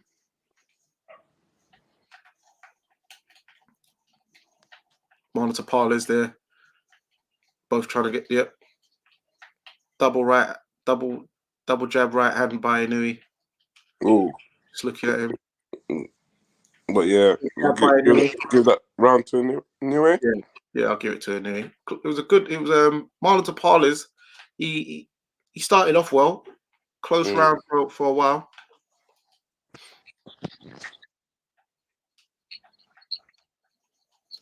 Yep, nice work from Tapales. That was at the beginning. Yeah, you'd have to go through all 12 months and see who did the most for the year. Yeah, exactly. Even with the knockouts of the year, a lot of them people are going to forget, innit? Because you're going to tend to forget those knockouts that happened in January, February, March, April, and you're more going to remember the back end. Even people, you're going to see a lot of people probably put some of the knockouts from Saturday on their list. I'm like, come on.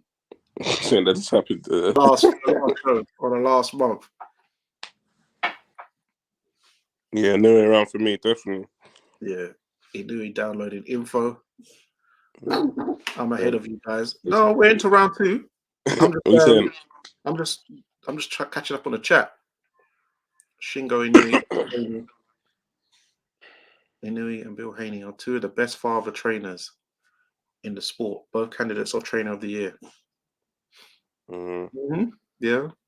Okay, Tapales seems like he's getting back into it. He's continuing to stick to the jab, and he's not getting caught with this one too. So would you say that Papa Bivol was trainer of the year last year, seeing as Bivol was the year 2022? Oh no, what? That one a knockdown? Yeah.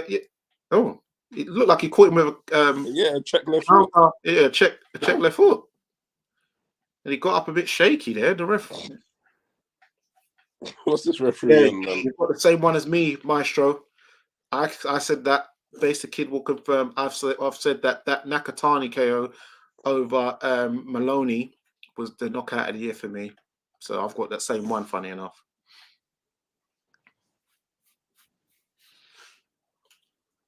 That was horrible in the 12th round as well.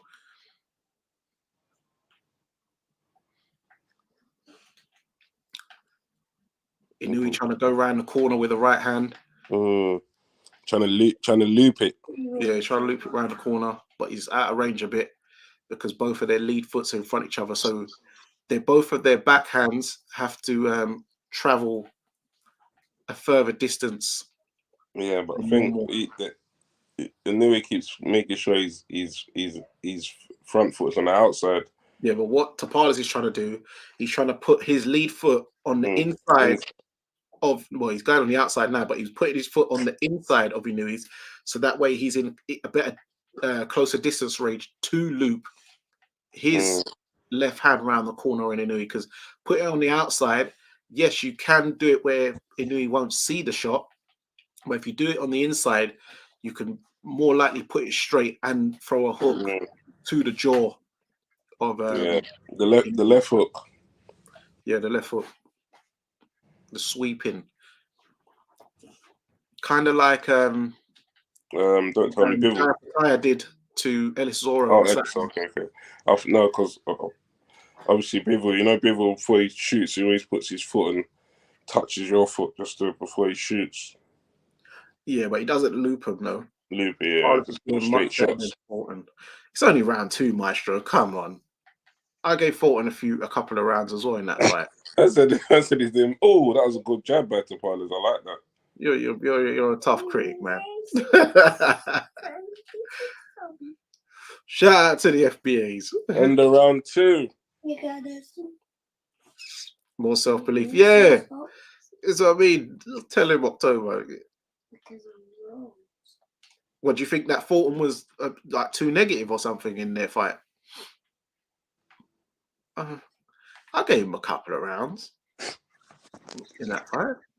He was on the rope more, Fulton, but Fulton is more of a back foot type fighter, though. That's why. Because even against the Abd Moliev guy, he was on the back foot. That's his style. So it's not. I wouldn't say necessarily it's him being negative. That's kind of just how he fights. Fulton's not a man who's on the front foot, is he? Is that safe to say Inoue 2-0?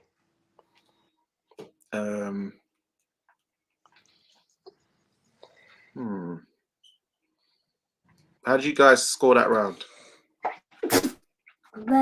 Good demo on how to deal with a southpaw at range. I don't know, Tapales could have won that one. You think? I get that to Inoue. I think Tapales was using a lot of crafty moves. Oh, he's getting touched up now, though. But he's still poised. It's not like he's flustered or anything. I like the way he's handling himself.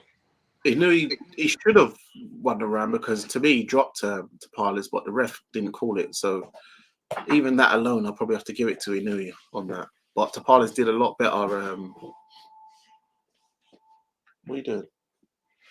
That check left hook is dangerous. To the body. Yeah, it was a Inoue round, isn't it?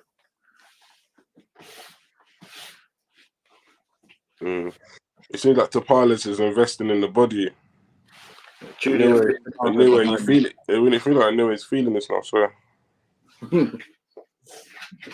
Find the angles to make sure he can land. Yeah, exactly that. Okay, Tapales. Oh, good 1-2 there by Inoue. He had his hand raised in the air, kind of showed it. And it's still landing the 1-2. Now he's on his toes. Inoue to the body. Trying to do his version of a somewhat Philly shell. Tried to fire back on Tapales, but missed. Tapales landed a good jab there. Tapales keeping a nice crouch style. He's kind of if you look at Tapales' style, he kind of fights like John Ryder. Yeah, look at that. Look at the way he's fighting. Yeah, there's good 3-punch combination there by Tapales. Got a wide stance, good base. Kind of lean back. Yeah, he's got the gorilla style, John Ryder. Inoue in the zone here, round 3. Yeah, he looks in the zone, but body attacks to try to cut the legs off. Yeah. Yeah, and he's invested in the body in Tapales, sorry. Inoue advancing in. Good right hand counter by Inoue. 1-2 like a uppercut kind of. No, it got blocked. The 1-2 by Inoue got blocked. Went down to the body of Marlon. Wait, what the hell just happened? Missing, man. Why did they cut that? They cut that bit off. No. It must have been a technicality. Oh, here we go. We're back. They're trying to sell you them tablets bad, boy. Trying to push them. Push that pharmaceutical. What the hell happened? What the fuck? Yeah, this ain't no legal stream. What are you doing? Sky Sports. So the replay shows. Oh, yeah. Well, I mean, pushing tablets, you'll be around. I want £5 back for this month. My Sky bill. taking a Vic. Yeah, it seems so. It seems like we got a battle of someone going to the head and someone investing into the body. Yeah. So it seems like Tapales is putting his deposits in the bank. We're going down to the body early. So we're into the next round. Round 4. So you scored 3-0 Inoue, or? Yeah. Oh. 4-punch combination by Inoue. Tapales come back. Uppercut there, lead uppercut with a right hook. Okay, Tapales looking. I have to agree with you, Maestro. Tapales is looking a lot more positive. I'd say he's definitely showing the body language of a man who wants to win more than Fulton. Because at no point did Fulton look like he was actually trying to win the fight. Do you know what I'm saying? Even though he won a couple of rounds, at no point did he look like he was actually trying to win the fight. And that was the problem. And that's where his downfall was always going to end up. 3-shot combination by Inoue. Yep. Tapales still pressing forward. Oh, both just traded. That glove is custom glove with a custom logo on it. So there's no... So we just can't find it. We just can't. We just can't. The only way we can get there if you know Inoue, bro. We're gonna investigate. I need the brand. Okay. Yeah. We need to get over here in the West. Tapales pushing forward, but I hope he just doesn't get countered off.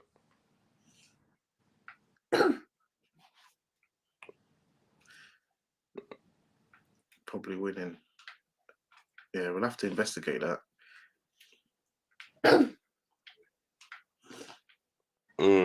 Yeah, definitely trying to win, Maestro. Shout out Mr. All In. He knew he was warming up now. Yes. Shout out everyone inside. And then he just whipped a sickening shot to the body. Yep. Yep, great body shots. Yep, that's right, Tony. I agree. Fulton felt the power and went into survival mode. He was also getting outboxed. Yeah, for the majority of the fight, he was. Oh, good right hook by Tapales. It's got Inoue back to the ropes. But he's right off his course. 1-2 there by Inoue. Inoue. Oh, yeah, Inoue. Inoue. Oh, give it off. Inoue, is he going to get the stoppage? He's dropped him.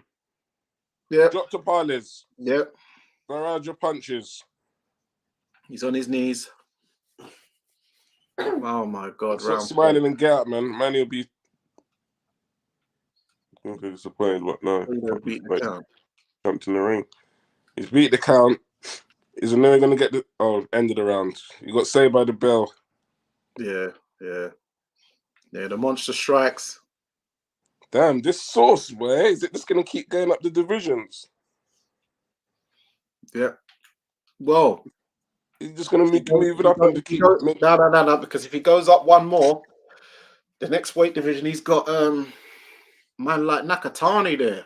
I don't think he ain't pulling that off on him. Yeah. I think Nakatani might beat him still. Hey, but there's Lee Wood there as well. Actually, Lee Wood's there.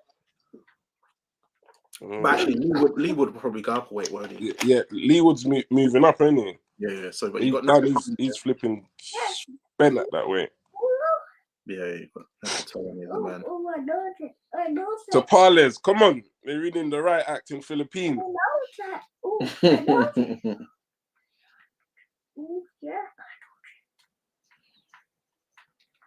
Oh no, it's not good signs. He's already started the round. His back's already on the ropes. Yeah, it's not good signs. 1, 2, 3, 4. He's changed it around. Okay. Okay, he swapped him around now. He's done a Beterbiev move there. Yeah. Oh, okay. Tapales did a Beterbiev move. He kind of matadored Inoue into the neutral corner. No pun intended. Oh, stop banging your gloves. He's definitely doing the John Ryder thing. That's what John Ryder does. Bangs his gloves together. Yeah. Come on, you see. Yeah, tuck it up. I don't like what I'm saying there, man. He's getting caught. Like, one straight right hand by Inoue. good fire back by on this guy, man. By Tapales, and a good right hook by Tapales, which is Inoue's felt that one and backed up. Now, are you see? Oh yeah, okay, yeah, Inoue backing up. Okay. Yeah. Oh, right hook, left hook by Tapales. Right hook again by Tapales. I like this Tapales. He's gassing himself up. You know, you can see him gassing himself up. Yeah, he's banging his gloves together, Tapales. Now he's really spurring on. Good straight left hand to the body by Tapales. Yeah, Inoue, he weren't cooked yet, man. Yeah, Inoue threw a right hook, but that got blocked easily by Tapales. Tapales, good right hander, straight left through the middle to the body, and then right hook over the top, uppercut. Oh, Tapales and a hook by Tapales. Oh, uppercut by the right and a right hook by Tapales. Oh, Inoue's hair's now looking a bit of a mess. Oh, yeah, good left hook to the body. Ladies and gentlemen, we got to fight.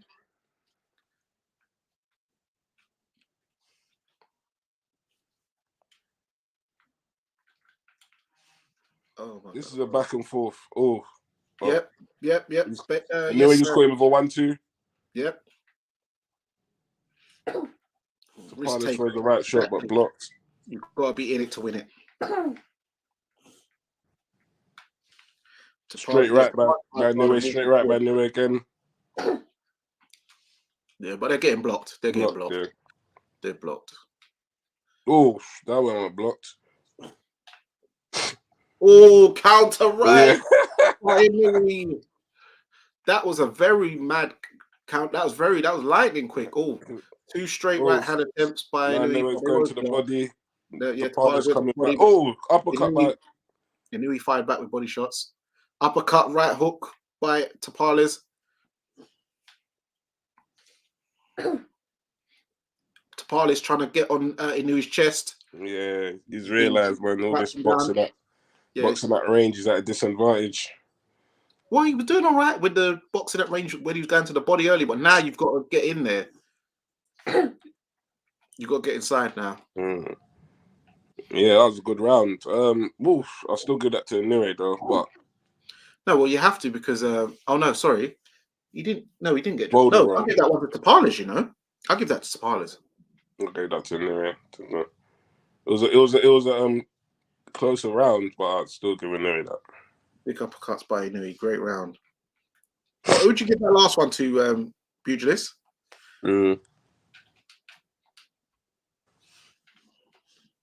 Facts, Tony. He knew he needs to stay at 122 for a while. No need to move up. Yeah, Nakatani will beat him. Obviously, he's on the quest for greatness, isn't it? That's what you do. Tapales had a nice lead uppercut. Yes, Mr. All-In. Very true. Yeah, that lead uppercut. Yeah, a lot of fighters don't. Some, not a lot of us. A lot of also UK man that use that lead uppercut. That right uppercut, right hook was a savage. Yeah, maestro. Who gives that round to Tapales? That last round, that fifth round. I gave it. We're round 6 now, by the way. Sorry. 245. Tapales looks like he's stalking him down now. Oh, yep. Tapales putting in work. He's gone to the body. Yep. It's got Inoue in the neutral corner, ducking and diving. Oh, that was a low shot, but he's on Inoue. He's definitely on him. I don't know if Inoue's taking this round off or what's going on there. Got him in the red corner now. Well, okay, now. Oh, trading shots both men. Inoue's in the corner. It's not a good place to be. He's trying to line up because he's probing out the jab, trying to line up a straight right hand count. I can see what he did. I see he tried to fire there, but Tapales saw that. He's partially blocking the shots, and some of these shots are coming from Telegraph Hill.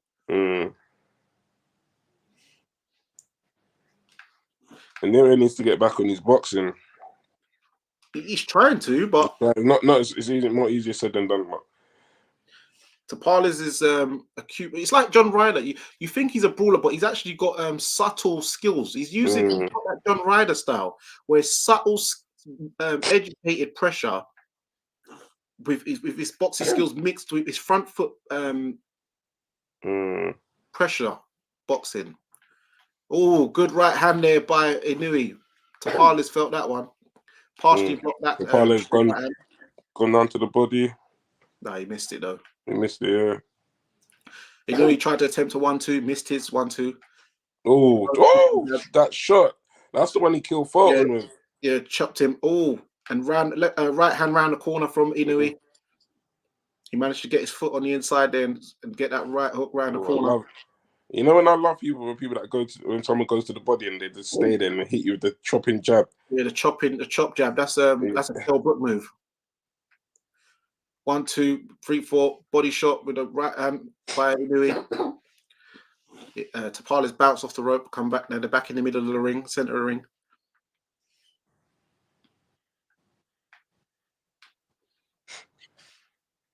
Yeah, that chop jab is that's a Kell Brook special. He was using that to deal with them, man, especially at domestic level during his British title reign.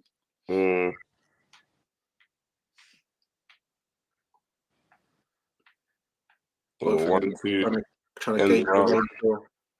Oh, straight right hand there by Inoue.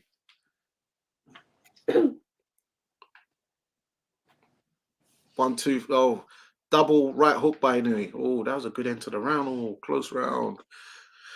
Probably got but Tapales. Who did you give that round to? So you got Tapales winning one round. Tapales did, to me, he did dominate most of that round where he had Inoue kind of on the ropes a lot. But Inoue did have flashes of success and finished the round well. But if you're talking about who actually was dominating the majority of the round, yeah, he landed that straight. You have to be. He landed a few straight lefts, but Tapales, he was. Yeah, he knew all them shots are blocked. These plates are all blocked. See what I'm saying? This is why you got to be careful. Except for the last one. Yeah, look, but that's why you got to be careful when you're calling these shots because some of these commentary, man, they'll scream, "Oh yeah, good way landed." He didn't land sunshine. So I'm giving that last round to Tapales again. So what?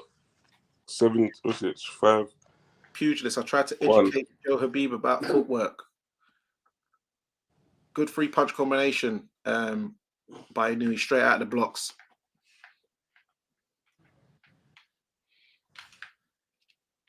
Oh, Tapales caught him a nice jab. I like that jab. Yes, morning, Clyde Gordon. Yes, big up, Clyde. Happy Boxing Day. Hope you had a great Christmas. Big ups, man, like my guy Clyde. Inoue 5 round and 6. So that, okay. Oh, they both tried to 1-2 there by Tapales. Tapales, he proper. Oh, nice jab. Oh.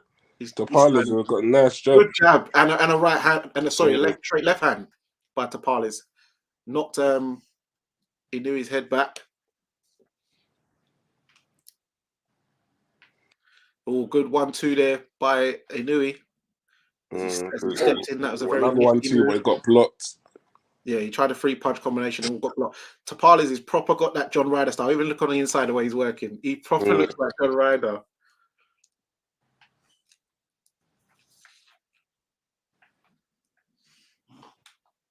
And John Ryder's a southpaw as well, funny enough. Imagine that. Yeah, I thought that's why he said it, because but all there's a stance. Look at the whole, even that blockhead. His leg, and the base of his legs as well. Yeah, the wide leg stance, the defense, the blockhead, everything. Everything. Yeah, good jab there again by Tapales. Jab to the body by Tapales. 1-2 by Inoue. Trying to set him up into a full sense of security here. It's like he's trying to line up the straight right hand. You can see, look, he's pouring. He's trying to look for the parry.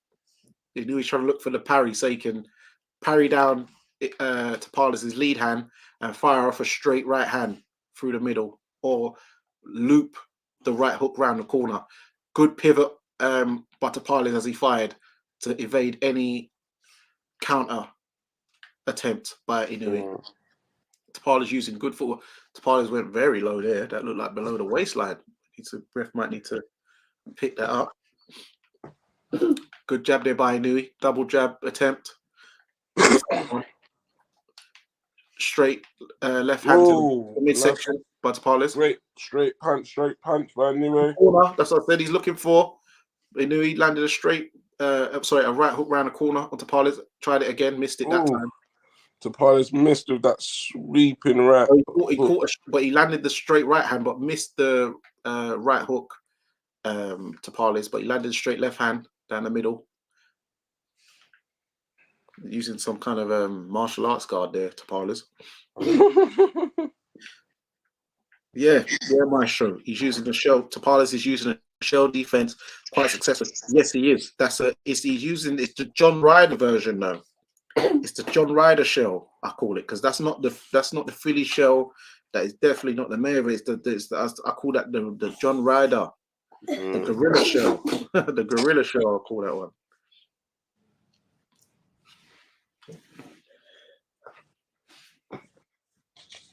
Inoue in total control. Total control, really? Pugilist? Would you say that? Very high. He's biased. Yeah, man. You're biased. Total control. I wouldn't call it that. Nah, he's not. He's definitely Pugilist coming. He's definitely not in total control. Tapales jab versus Inoue right hand. Yeah. That looks like the story of the fight, isn't it? All in. That's looking like the tail of the fight so far, and we're in round 8. Please, anyone that's in, please subscribe, like, and hit the notifications button, please, or bell. Sorry. Maestro, you think Abdullah would do good against Inoue? Not really. But no. That's not no. But it's a shell nonetheless. Yeah, it's a shell, but it's the style of shell. So we said it's not Philly, but it's a shell. Yeah, it's a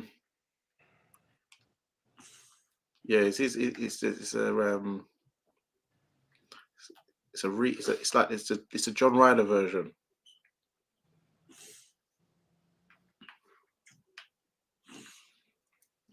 Wait, not better than Tapales, but I want to see him try. Yeah. Abdullah is a good fighter, man. Oh, both trained on the inside there with hooks. Tapales. Both in mid-range distance. Is that your phone, Lex? Yeah. Oh, well, right hook around the corner attempt by Inoue.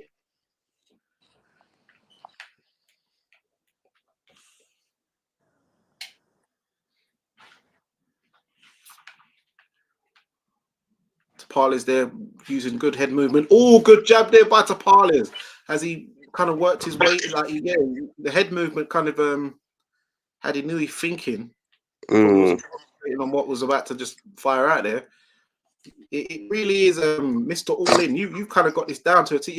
Right-handed by Inoue. So it is the right hand versus the jab, or jab versus the right hand. Good straight left here by Tapales though. Tapales is getting that backhand into play. A piece 2. Good jab there, followed by the straight left hand. Oh, but then Inoue fires back with a 2-punch combination. Good jab there by it's probing jab by Tapales. 1-2. Inoue he's trying to I can see Inoue's trying to up the tempo now, but he knows he's kind of missing the range here. Look, missed a left hook by Miles there. Oh, caught him there a little when he dipped his head. Yeah. Oh, caught him there again with a kind of slight uppercut-ish hook. He missed the counteract. Yeah.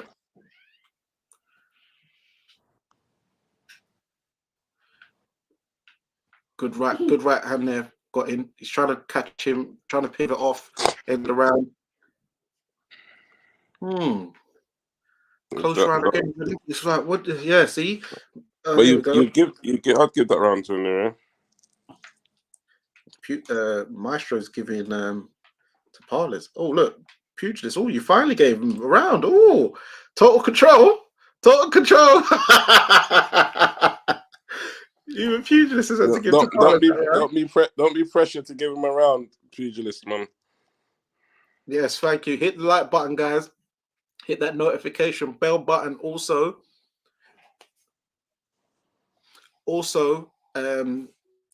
set up the membership scheme.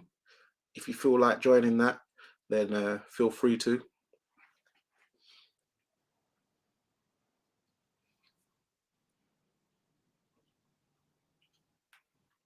And the Neutral Corner podcast will be back in January. More fun, more guests, more excitement. Oh, Inoue started on the front foot. 15 seconds into round 9. Yeah, straight right hand, double right hand by Inoue.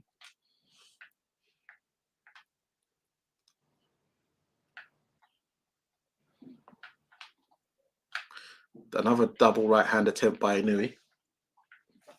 Oh, a little water.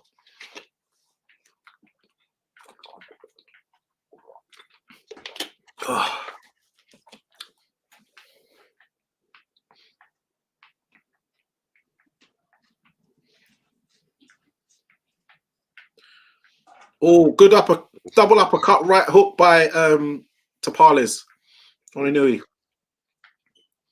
That defense, Inoue's pushing illegally. Well, it's not illegal if the ref don't say nothing. Yeah, the ref took points off of Amir Khan for that, though. Nah, I just said it's not illegal till the ref don't say I know. nothing. I know. We're in a fight, baby. Bless you. 1-2 by Inoue. And it seems like Inoue's turned this fight from he's now on the front foot, but Tapales is actually coming. But he's trying to line him up for that big right. He's trying to get his feet on the inside. See, he's getting he just had to eat 2 straight right hands by Inoue there. Good jab by Inoue, but then Tapales fires back with another jab. So it's about this is straight 1-2, but these straight rights, so some of them are landing, some of them are getting blocked. Yeah, but it's the foot placement is Inoue there tried to reel off a series of shots, but Tapales evaded those. Tapales using more of a conventional defense now. Straight right hand and pivoted off from Tapales. Right hook counter from Tapales as Inoue tried to advance in. Inoue tried to fire a jab with an uppercut miss from Miles. Tried to attempt. He was going to half throw it, but then Paul decided to pull it and not throw the same move again from Inoue. Straight right hand from Inoue. Straight left hand from Tapales. 1-2 from Inoue. Another 1-2 from Inoue as Tapales backed up on the rope. Tapales is now advanced off the rope. Tapales landed a counter right, but a straight right hand from Inoue. Right hand downstairs from Inoue. It's probing jab. Got Tapales on the rope. 1-2, 3 punch combination by Inoue. End of the round. So I'll give that one. Voldemort. That's a Inoue round. Back to normal service. Inoue wins round 9 big. Didn't win big. Oh, come on, Tony. These Tony takes are wild, you know. That's a big. It went big, but he definitely won the round. You know what, guys? Make sure that you lock in to the breakdown on Undefeated Podcast tomorrow, because you need to see and hear Tony Pugilistic Boys takes. Oh, shout out starter. Let me watch. What's on? What do you mean what's on? What's it on? Oh, Sky Sports Arena. Sky Sports Arena. Inoue versus Tapales. No, he knows the fight. But he wants to channel. All in. Inoue needs to vary his attacks a bit more. Use some misdirections potentially. What are you saying? Some decoy punches. 1 minute left. No, it's because I'm concentrating on the chat and the thing. So right now, October, I am at 230. 26, 25, 24. I'm on 20, 19, 18. Okay, you're 3 seconds ahead of me. 14, 13, 12, 11. Oh, just dropped Tapales. Yeah, Inoue just dropped Tapales. Yeah, straight right hand. It's a delayed reaction, that one. Yeah, it's over. It's over. Yeah, he's sprawling. He's over. Yeah. So the monster, Pugilist, took your stuff. He's still on the floor. He's still on the floor. He's still on the floor. The monster, yeah. It's over. Right, so Pugilist. Pugilist is feeling himself now, you know. What channel is it showing on Sky? It's on Sky Sports Arena. It's done now. Man said back to normal serve. Hey, you guys, make sure you check out the breakdown tomorrow. Because, oh my God, look, it is total domination. Oh my God. Man said total domination, you know. You're gone too far now, man. How are you dealing with?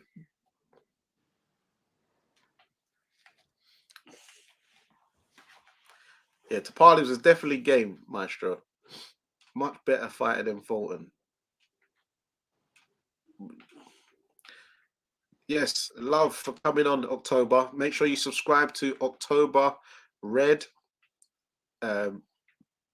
Boxing on YouTube. On YouTube.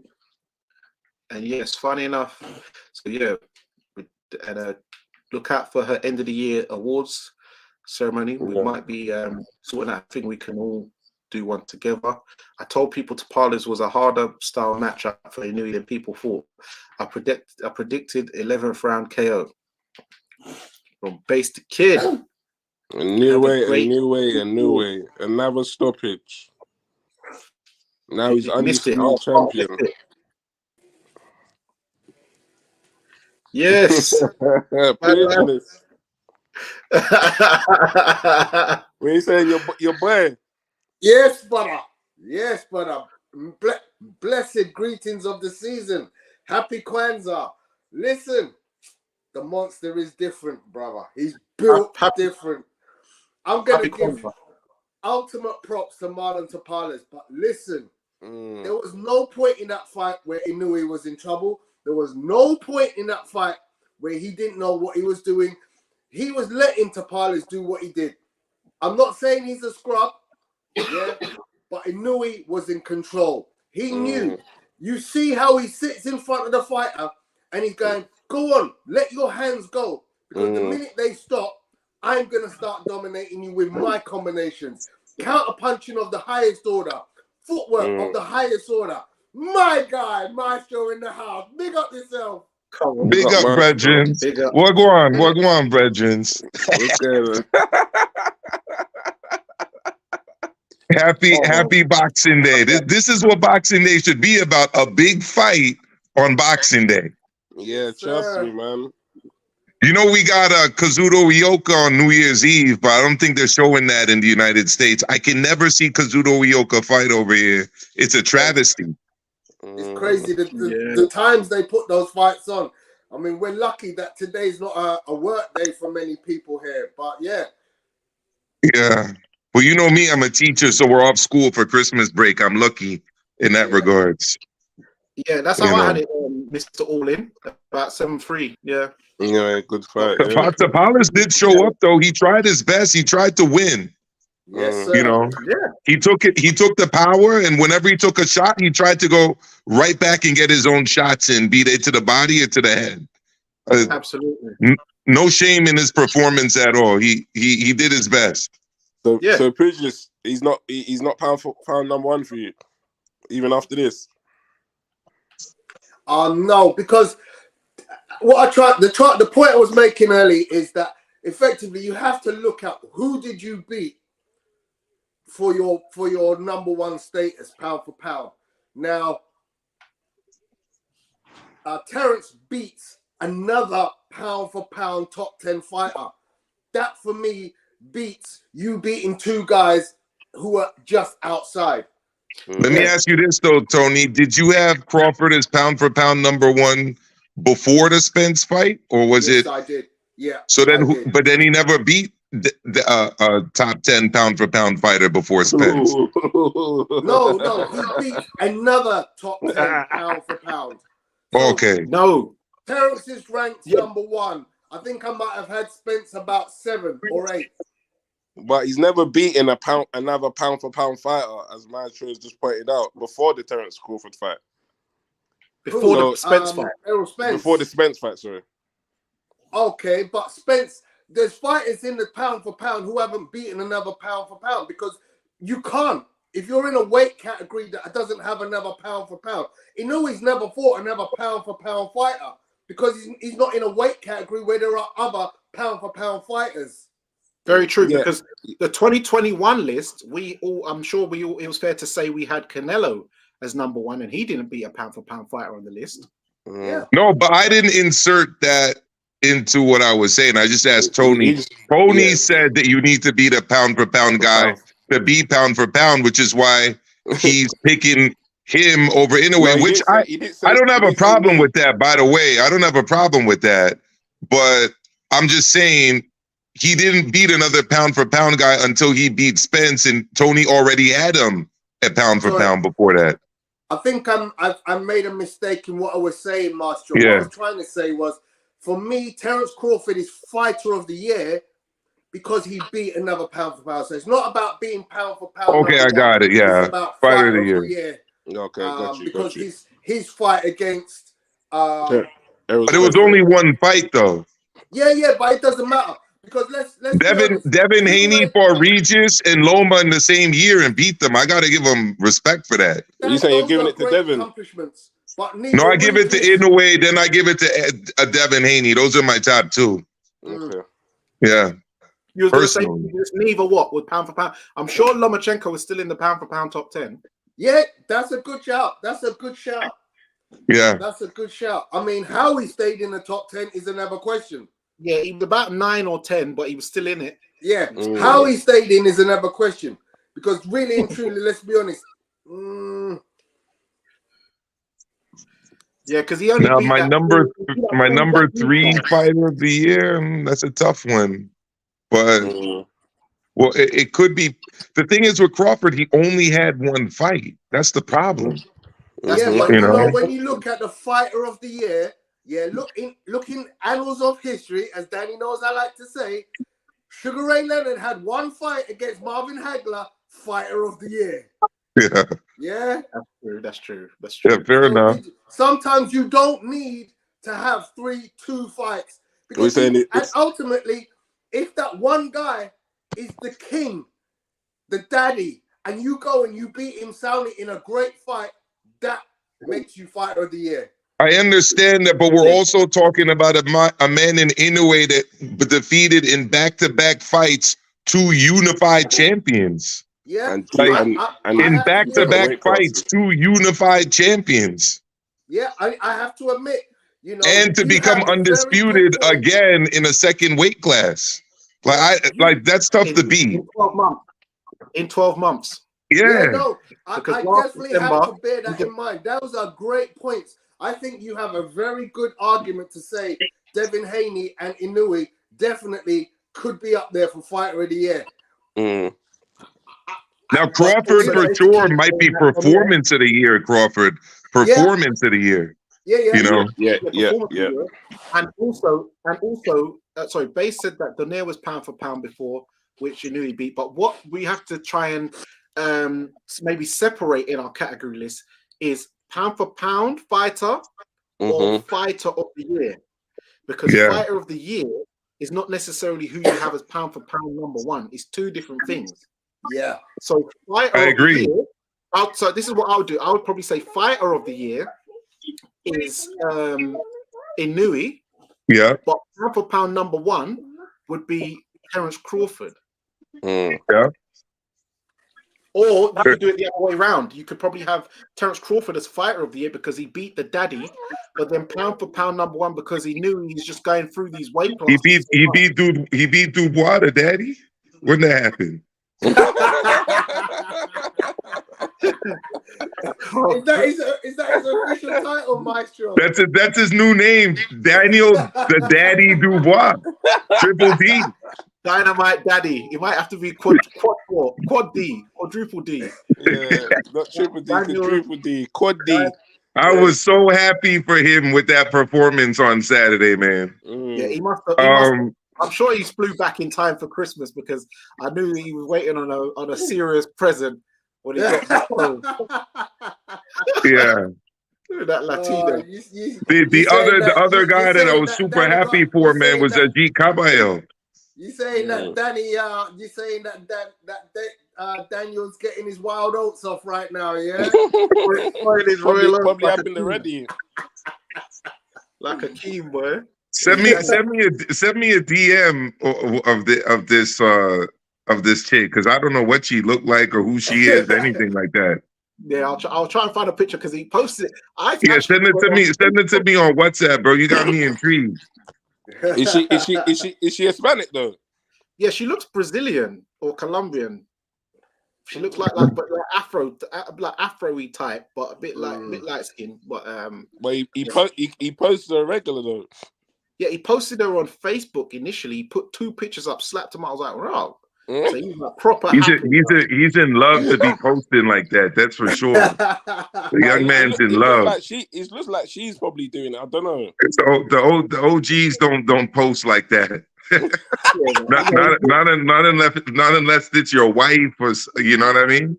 Yeah, but he's new to this though. He's new to this. Give him a break, man. Yeah, man. Give guy a break. Listen, I give him his props. The way he handled Dubois all week, and then in the fight, I give him his props. And if that woman gives him a little 5%, 10% extra, I'm there for it, bro. 100%. Both Leonard and Hagler fight was epic. Back and forth. Crawford beat down Spence, which most people thought would happen anyway. No, they didn't. No, they didn't. I thought I lost money. We thought. Tony and me. I don't know about everybody else. No, I had Spence, but I think that was more on because I'm a fan of Spence. So you know, like how you support your soccer team, your football team. I think I was just blind in the situation. In my opinion. No, but if you look at the timeline on say Twitter and everywhere, there was lots of people who thought Spence was going to win. Tony Pugilist was out there. You said the majority of the house inside there was. No, Spence. I was out there too. The T-Mobile was dominated with Spence fans. There you go. Plus, it was a PBC card, and even though Crawford signed to the PBC, it was obvious that Spence was the house fighter. Well, you guys were there, and a lot of people thought that Spence was going to win. At no point did you ever hear anybody say Stephen Fulton or Marlon Tapales was going to beat Inoue. So if you're talking about signature win, then Terence Crawford beat the better fighter and overcome the better odds in all reality, because no one thought Paul Butler, Stephen Fulton, or Marlon Tapales was any kind of threat really. Well, there were some race hustlers out here in the U.S. that were picking Fulton heavy, but I mean, there were. I'm not going to say there were none. There were some big channels too, but I'm not going to mention it. The LDBC crew. Things still going strong, ain't it? Bob Arum's still going strong, bro. So what's this rumor about them selling Top Rank to Endeavor? Somebody said that in the chat earlier. Yeah, to Dana White. Someone said that. To Dana White personally, or to Endeavor, who own the UFC and WWE? Is that the Chinese company or the? I don't think they're Chinese. They're it's definitely like a multinational. I don't know if they're based in China. I'd be surprised if they are. Yeah, but UFC isn't even owned by Dana. It's owned by these two brothers. No, he works for the UFC. He's not an owner of the UFC. Yeah, he sold his share, right? His shares. Yeah. So Michael Benson on X has said that Dana White has dismissed the rumors that Endeavor will be buying Bob Arum's Top Rank. There you go. If their business model doesn't line up with Endeavor, because they pay the fighter 70%, whereas Endeavor pay their fighters like 18%. These WWE guys don't get a big percentage of WWE gates and broadcast stuff either. So I mean, boxing does not make sense for those people. Yeah. If there's anything that needs to be looked at, then Rick Glazer has confirmed that Top Ranks has been in talks to sell for a while. So there are discussions about Top Rank being sold, but there's no confirmation at all that Endeavor or Dana White are involved in any deals currently. Is Rick still working for Queensberry as a matchmaker? No, I don't think he is, to be honest. They did a press release. Okay. Yeah, they did a press release a little while ago where they said he was working with them. I think if Bass is still in the room, he might have some intel on that kind of thing. No, it's what's his name? The Furness guy who I told you about, Maestro. That's the match. No. I know about him through thanks to you and thanks to one other person. I got to reach out to him. Yes, about what we talked about. Yeah. So Clyde was saying apparently Dubois was supposed to have D for Deptford. Yeah, because that's the one I gave him. The Daniel Deptford Dynamite Dubois, but we might have to change the Deptford to Daddy because the daddy he's up to 5. He's up to 5 Ds now. Yeah, that's right. He is 5 Ds, bro. Yeah, he's got triple Ds. He's got Americans with double D. I think Danny, is right that you announced that Triple D has now become quintessential D. Quintessential D. This D talk, man, is getting me queasy. You know, it's funny because you're gonna have to write that to me on WhatsApp. Quintessential D. That's the one. They took a risk with Joe Joyce, then they took a big risk with Usyk. I mean, had they gave him more of the baby food plan, I mean, he'd still be undefeated right now. You know, because he was young. He was young to be going into both of those fights, if you ask me. You know, but what's his name? Sam, what's his name? Who's the one who's always talking up? Sam Jones. Sam Jones. Yeah, Sam Jones. Joyce's old manager. Yeah, I think he was warning. He's still involved in some capacity because he posted him saying that Dubois and Parker should fight and they get the win of that fight. Yeah, but to your point though, I think you were going to say, Danny, that he was saying that Dubois was too young and inexperienced for Joyce at the time. Yes, he was, but it shows you that sometimes when you go into these hard fights as a young fighter, it develops you a lot because if you think back. It was just in August he fought Usyk, and if you look at this fight here, he was using a lot of the pivots and movement Usyk-ish, which he wasn't really using before. And to me, he even reminded me, as I was saying on the live at the time, his style, he was looking like the dancing destroyer in Herbie Hyde. The way he was boxing, if you go and look back at that fight, man, you keep adding D's to this man's nickname, man. We're up to 6, 7 now. Dancing destroyer. Behave. That's not Danny Dubois is gonna have more names than Danny Glover. He's Dynamite. He's Daddy. He's the Dancing Destroyer. He's Deptford. Double D. He's the man. But let me ask you something. As fight fans, right? Yeah. Not as managers or as managers, as fight fans. What's the fight you'd like to see more? AJ versus Zhang for the WBO interim title, or AJ versus Filip Hrgović? I want to hear from you, Big Lex. I want to see AJ versus Zhang because bingo, Tony Zhang really beat Hrgović. And that'll be an Olympic rematch as well, by the way. Zhang and AJ. I remember AJ dropped Zhang in the Olympics. Bro, they should go China for that. In the China would be good for that. Yeah, quarters or semis. But yeah, this Zhang now is a lot better, and he's another southpaw. That's what it makes sense too, because you just fought a southpaw, fight another southpaw. win the interim title. Is so much better though, Maestro. This definitely is so much better. And Sean George is a really good trainer too. Yeah. Zhang right now is top. I mean, is he top 3, top 4 right now? He is. Chairman Zhang. Chinese speed, Chinese power. Come on, man. Ginseng, acupuncture, the lot. I want to see that fight. AJ Zhang. That's the fight I want to see. I want it to be in China. I really hope that fight will get made in China. At the Bird's Nest where they had the games in 2008. Yeah. Oh. You man are just putting AJ in the fire, bruv. What are you man like? No, we want that he's a top dog. But he's back, right? He's back. We want that here at Tottenham Hotspur so we could cheer our man on to victory. Yeah, and the way that will happen, Tony, is if we allow for AJ to fight Hrgovic first for the vacant IBF strap and then have the defense against Zhang back at Tottenham. Yeah, obviously people are it's not vacant yet, though. It will be. Yeah, I think that's the way they should do it.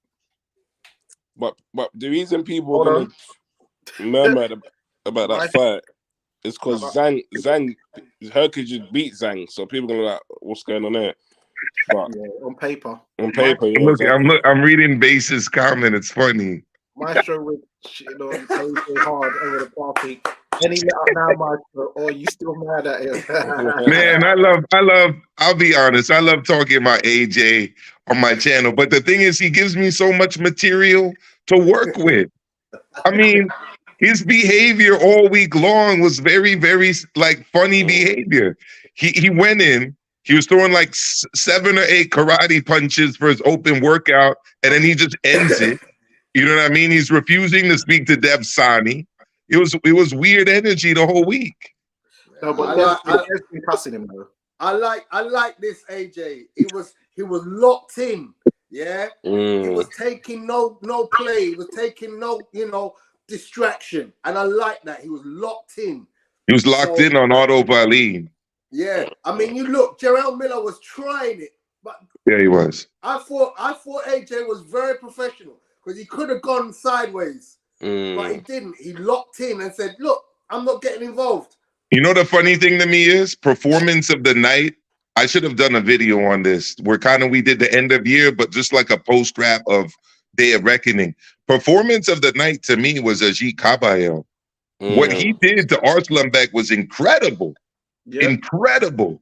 Plus, he was the biggest underdog on the odds going into that fight. Yeah, odds makers at Arslanbek steamrolling him, and then the second biggest, Parker. What do you guys think? Yeah, easy. No one expected. I mean, very few expected that. No, I think the biggest upset was Bivol versus Arthur. What? I'm not surprised by that. No, but what's it? Daniel Dubois upset in what regard? He won like the majority of those rounds, like wide to me. No, I'm only pulling your leg, man. Okay. Because I know he got criticism for not knocking him out, but he's not a knockout guy. Go for it, Danny. I know a lot of people. I know the bookies had Dubois as the favorite, but online and through the boxing fraternity, people was going to get rolled over. Was going to steam him, and Dubois was going to take a knee, and everyone was saying, BLM jokes and Colin Kaepernick jokes, and so. So let me ask a question, because I had this discussion with Adrian from our boxing group, Dan. How overrated is Jarrell Miller? Because I personally, I think it was a great performance by Daniel Dubois. But let's be honest, it wasn't like he steamrolled the guy. And there was a lot of rounds where he blows out after 2 minutes and he survives the round. Daniel Dubois has very good recuperative powers, yeah? He does. So he comes back in the next round and he looks like he's fresh again. But 2 minutes in, he's blown out again, yeah? But what I did notice was Big Baby after round 6 was null and void. Here's the thing, Tony. Big Baby's best win and I don't really think this is disputable, was against Adamek. Adamek was a world champion, but at 175, like that's the biggest name on his record. Thomas Adamek. I looked at his record yesterday, and I'm like, show me a fighter where you can go. There's nobody else. There's nobody else on that record. I'm not rating Lucas Brown. Like I'm not rating Marius Vac in fight like 2015. Awful. You're like, really, Marius Vac? No, the second biggest might have been Duapois on his record, right? I think he beat Duapois. I would put him as number 2. I mean, the Harpers. Okay. Yeah, the Frenchman. I just think, you know, look, it was a good performance by Daniel. He did, you know, grit his teeth, and as I said, you know, his recuperative powers each round just were very good. But I don't think that performance elevates him into the elite or into, to me, you know, nothing near a Zhang or a Joe Joyce, because quite simply he can't fight 3 minutes of every round. I mean, you match him up with a G Caballo. That's a tough one for him, you know. Well, going through his record now, I see he's got Fred Cassie, Gerald Washington, Marius Wack, John Dufour, Thomas Adamek, Bogdan Dinu. Yeah, those are like this sort of they're half decent wins, I guess. Bracamonte, Lucas Brown, even though he was a somewhat world champion, but he was don't even try it. I know. I can't even count that one. Not in 2023. And he held like an interim WBA title when they also had like 3 other titles at the same time. Yeah, and he lost to a Dorman the other week. What's his name? Lucas Brown. Yeah. Yeah. So yeah, I think, you know, I like Dubois, you know, because he's British, and you know, I think, you know, that was undoubtedly his best win. But you know, when you look at it, forensically, it wasn't the greatest of wins. It you know, he finished it well, but there were many moments in rounds where you're like, really, you couldn't. It was the perfect comeback opponent. Yeah. You know, it's again, I'm much like the you know, I'm kind of giving away a bit of my feedback on the AJ fight. You know, AJ threw much of that fight through 1-2s, and I was like, you've got to come back with a left hook. That right cross to the body was phenomenal, but if you don't come back with a left hook to the head, you're missing a golden opportunity. And the knockdown came from what punch? Left hook to the head. I was shouting at the TV, come back with a left hook. You're going to catch him. He didn't drop him, though. He didn't drop Otto Wallin. He stunned him badly with a left hook. The shot that literally, the shot that had his feet on Jello was a left hook. Yeah. When he started staggering back and just... Yeah, wobbled, and that's what made him kind of, Shout out to Jam Down 187, manners and respect. Big up. Yes, sir. One of the big problems for both Jarrell Miller and Otto Wallin is that they train in New York City. There's no good quality heavyweight sparring over here. None whatsoever. I went to Gleason's. I thought I was gonna see like 100 lions sparring. Fam, the whole place was collecting dust, man. What's going on? No, Gleason's is not a top gym in New York City. It hasn't been for a while. Okay. Yeah. No, it's not. Wallin trains at Mendez in Manhattan. Gleason's nowadays is more white collar boxing. 100%. You get 100%. Boxing. Jarrell trains out of Cops and Kids in Brooklyn. Okay. And what about Joe Smith? Same gym as Chris Colbert. Same gym as Sergey Devrenchenko. That gym, but okay. And Gleason's is not a top gym. Hasn't been for a while. Yeah, even Joe Smith Jr. is in Long Island. Long Island. Long Island, sir. You'll find more light heavyweight sparring, and but heavyweight, you got to go to Vegas, bro. There's no good quality heavyweight sparring in New York City. I'm telling you that as somebody that's in and out of the gyms around the city. Mm. So the fact that they were both training for this Saudi card in New York City says a lot to me.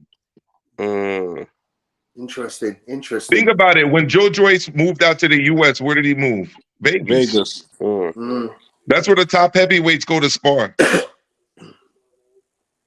But the thing is with AJ has enough money to fly in sparring partners and house them. And so that's why he could be down in Texas, because Texas isn't really known for high-level heavyweight sparring either. But he flew in his sparring partners.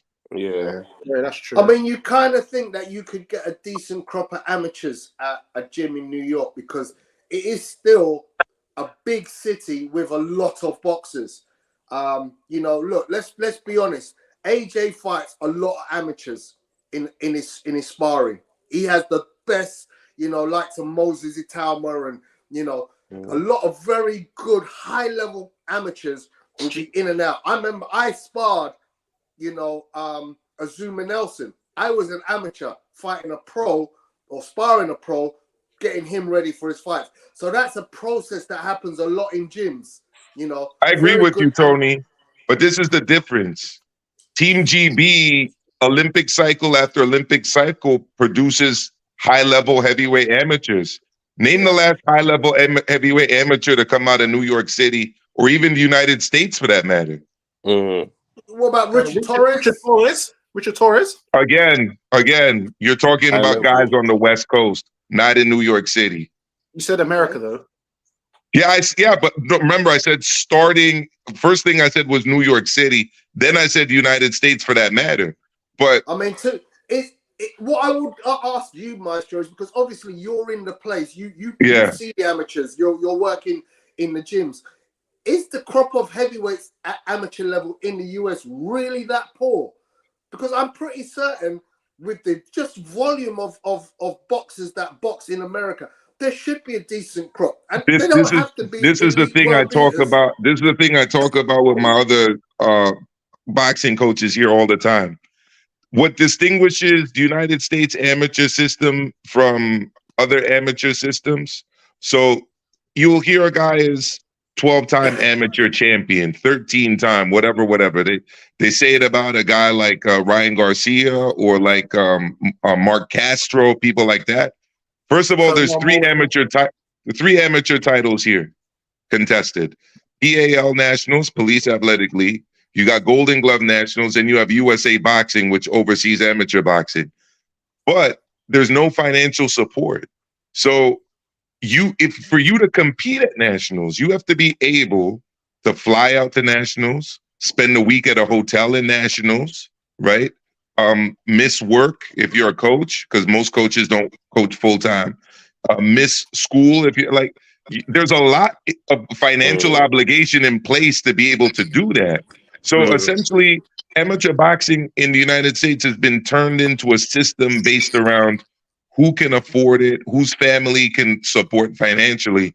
Because if you're unable to afford all of these expenses, it's very difficult to be an amateur boxer, which is why a lot of guys turn pro over here and don't do the full run of the amateur system. It's very expensive. But yeah, so Richard Torres is a top heavyweight former amateur. But then you look at a guy like Jared Anderson who quit the amateurs, you know, and decided to turn pro. What about Cam Awesome? Where's he from? Not New York City. I don't remember, but definitely not New York. Definitely not New York. Definitely not. I mean, look, at the end of the day, New York isn't even producing basketball players anymore. I mean, really? No, I mean, look at where NBA players come from. They don't come from overseas. Well, yeah, but even within the United States, you know, Florida, Texas, Georgia, California. Do you think is there a reason for that? Do you think, Maestro, or is it just a natural cycle of things? Because I think the reason is public school or state school, as you'd call it, in New York City is what really dominated amateur sports. And now the state school system, the public school system here, sports has totally been eroded. There's very little of it anymore. The infrastructure has crumbled apart, and it was an infrastructure not based around clubs, but based around schools. You see, so right now the mayor is cutting, but our budget by like, I think, $2 billion a year in the schools. So it's tough. But even with New York Knicks back in the day, the best player was from Jamaica in Patrick Ewing. And it seems now the Brooklyn Nets are like overtaking New York Knicks. If you're talking about New York basketball, not right now. That's professional though. The Knicks are back. They got Jalen Brunson now. Knicks, they got Brunson. They got flipping Randall. The Knicks are back. The Nets they are got right Barrett now. as well. The Nets have been destroyed. They went all in on the big three with but the Nets team at the moment, I like their team at the moment, but I don't know if they're better than the Knicks. They had a good win yesterday against the Celtics, right? He's this fella that moved from the Suns. He's this skinny fella. I like him, man. And he does this when he shoots the free. What the fuck's his name now? You see the difference between what we got out here. Mikal Bridges. The difference between what we got out here and what you guys have over there and what they have in Spain. You see how Arsenal, Chelsea, Fulham, Tottenham, they all have youth academies? Mm-hmm. There's no such thing with NBA teams. They don't give a fuck about that. Like, there's no youth academy. There's no pipeline. There's no grassroots support. Hang on. The system you have in America is to be commended because the college system works. You know, I've got cousins who are going through the college system. My cousin plays for the New York Giants right now, having gone through Texas A&M and Florida State University. That system works. The college system works. The problem, though, now, Tony, is it's very difficult to go from state schools to state college if you're in New York City. Most of the people go through private prep schools to get to college. So that's the gap. Because there was a time when Georgetown was a hive of players. Yeah, definitely. Georgetown's in D.C., though. Oh, yeah. Sorry, yeah. Georgetown's in D.C., but yeah. But no, let me ask you guys something. Is the Kazuto Uyoka fight on British TV? We've got no New Year's Eve on that. That's the big New Year's Eve card in Japan. They always have one every year. Only insiders would know about the fight this morning with Inoue because nobody's advertised it at all. Wow. I think up until yesterday, I didn't even know where it was going to be. I knew it was happening, but I had no idea. And you know what? We have like Fight TV and Sky and DAZN. You're like, who's going to pick this up last minute? I've been waiting for this guy to be. Every time I see Eddie Hearn, he comes to New York and I go to these events, I ask him, can you guys get Kazuto Uyoka on your platform? Because, listen, he's starting to invest in the lower weight divisions. Chocolatito, Estrada, Bam Rodriguez, Sonny Edwards, you know? So it's weird to me that they don't promote this guy's fights at all. But how did you guys watch the card this weekend? Did you watch it on TNT Sports or on DAZN? I watched it on TNT, but I did as well.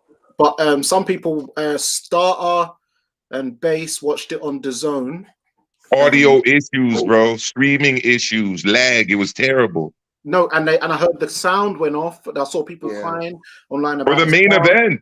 Yeah. But TNT, remember that. But the thing is, you got a Frankie Blue Eyes is the man because he's more tried and tested in pay-per-view events. Remember, why are you calling him Blue Eyes for? He's Snake Eyes. No, Blue Eyes. Fish eyes. Pound for pound, the best promoter in boxing. Pound for pound. He's the tried and tested promoter when it comes to pay-per-view because he was doing it from Frank's Sports Network days. TNT is, BT Sport is more in ready for pay-per-view than DAZN. DAZN pay-per-view is like, it's not really a thing they're modeled off. So yeah, so that's why. So I'm glad I gave my thing to, and the reason why I actually paid for TNT Sports originally, because I went to DAZN first on the TV and it was saying you got to go to this website and blah, blah, blah. I said, nah. So I went to TNT. He just said, push the button on your Sky, and it said, boom, type in your PIN, typed in the 4-digit PIN, bam, in. I said, yeah. That's that. From what I was listening to Joe Habib yesterday, he was saying it was a nightmare to get it on the zone in the States. So they went to ESPN Plus because it was just so much easier, the process of actually acquiring the fight. Even here, you have to go to a website to get on the Zone one. Better commentators on TNT Sports too, in my opinion. Yeah, Richie Woodall, former world champion. They brought in Lennox Lewis too. Yeah, that's right. Yeah. And I think a bad decision for the Zone was bringing on Sean Porter. I don't like him on the Zone broadcast. No, TNT had Carl Frampton as well. Yes. Stuff. So yeah, it was good. Yeah, is it Richie Woodall that works with them too? Yep. Yeah, he's very good as well. The main guy I like on the Zone, believe it or not, is Darren Barker. I like Darren Barker, and I like Barry Jones when Barry Jones is on there. Other than that, you know, Barry's a freelancer, so he can go everywhere. Yeah. I like Barry. Yeah. Right, gents, I'm gonna go off. Yeah, same. Likewise, because the missus is going mad now. She's like, she wants to watch some TV, move around the front room because she don't want to get caught in these mirrors, you know. And I definitely don't want to get caught in these mirrors. Wasserman, is this a UK list? It's an interesting list. I want Base to talk to me about where he ranks Taken Promotions from Japan, because they were involved in both Inoue fights and in other fights as well. Taken is a pretty good promoter. Well, I definitely put Taken over Wasserman for sure. We'll try and set up a thing where, you know, I'm sure we'll do our own respective ones on our respective channels. But if we can, for the end of the year, or even say Jan 1st, 2nd, we can do a group review altogether. I don't mind whose channel it goes on. It can go on. Or we can multi-stream it to all channels. Let people find out about each other's channels. Yeah, we can do that. We'll get for sure. StreamYard has that feature. You can multi-stream. Okay. Yep. So we'll get that. We'll get onto that because that will be a great discussion. Get October Red in here. Base the Kid. Whoever else wants to come in. You know what I mean? So yeah, we'll definitely get that sorted. We'll get onto that. Base the Kid again.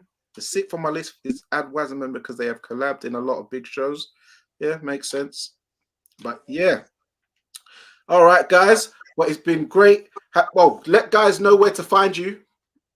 Please. So, Base the Kid and myself, Pugilist Boy, will be doing the breakdown on the Undefeated podcast channel on YouTube tomorrow evening at 9 p.m.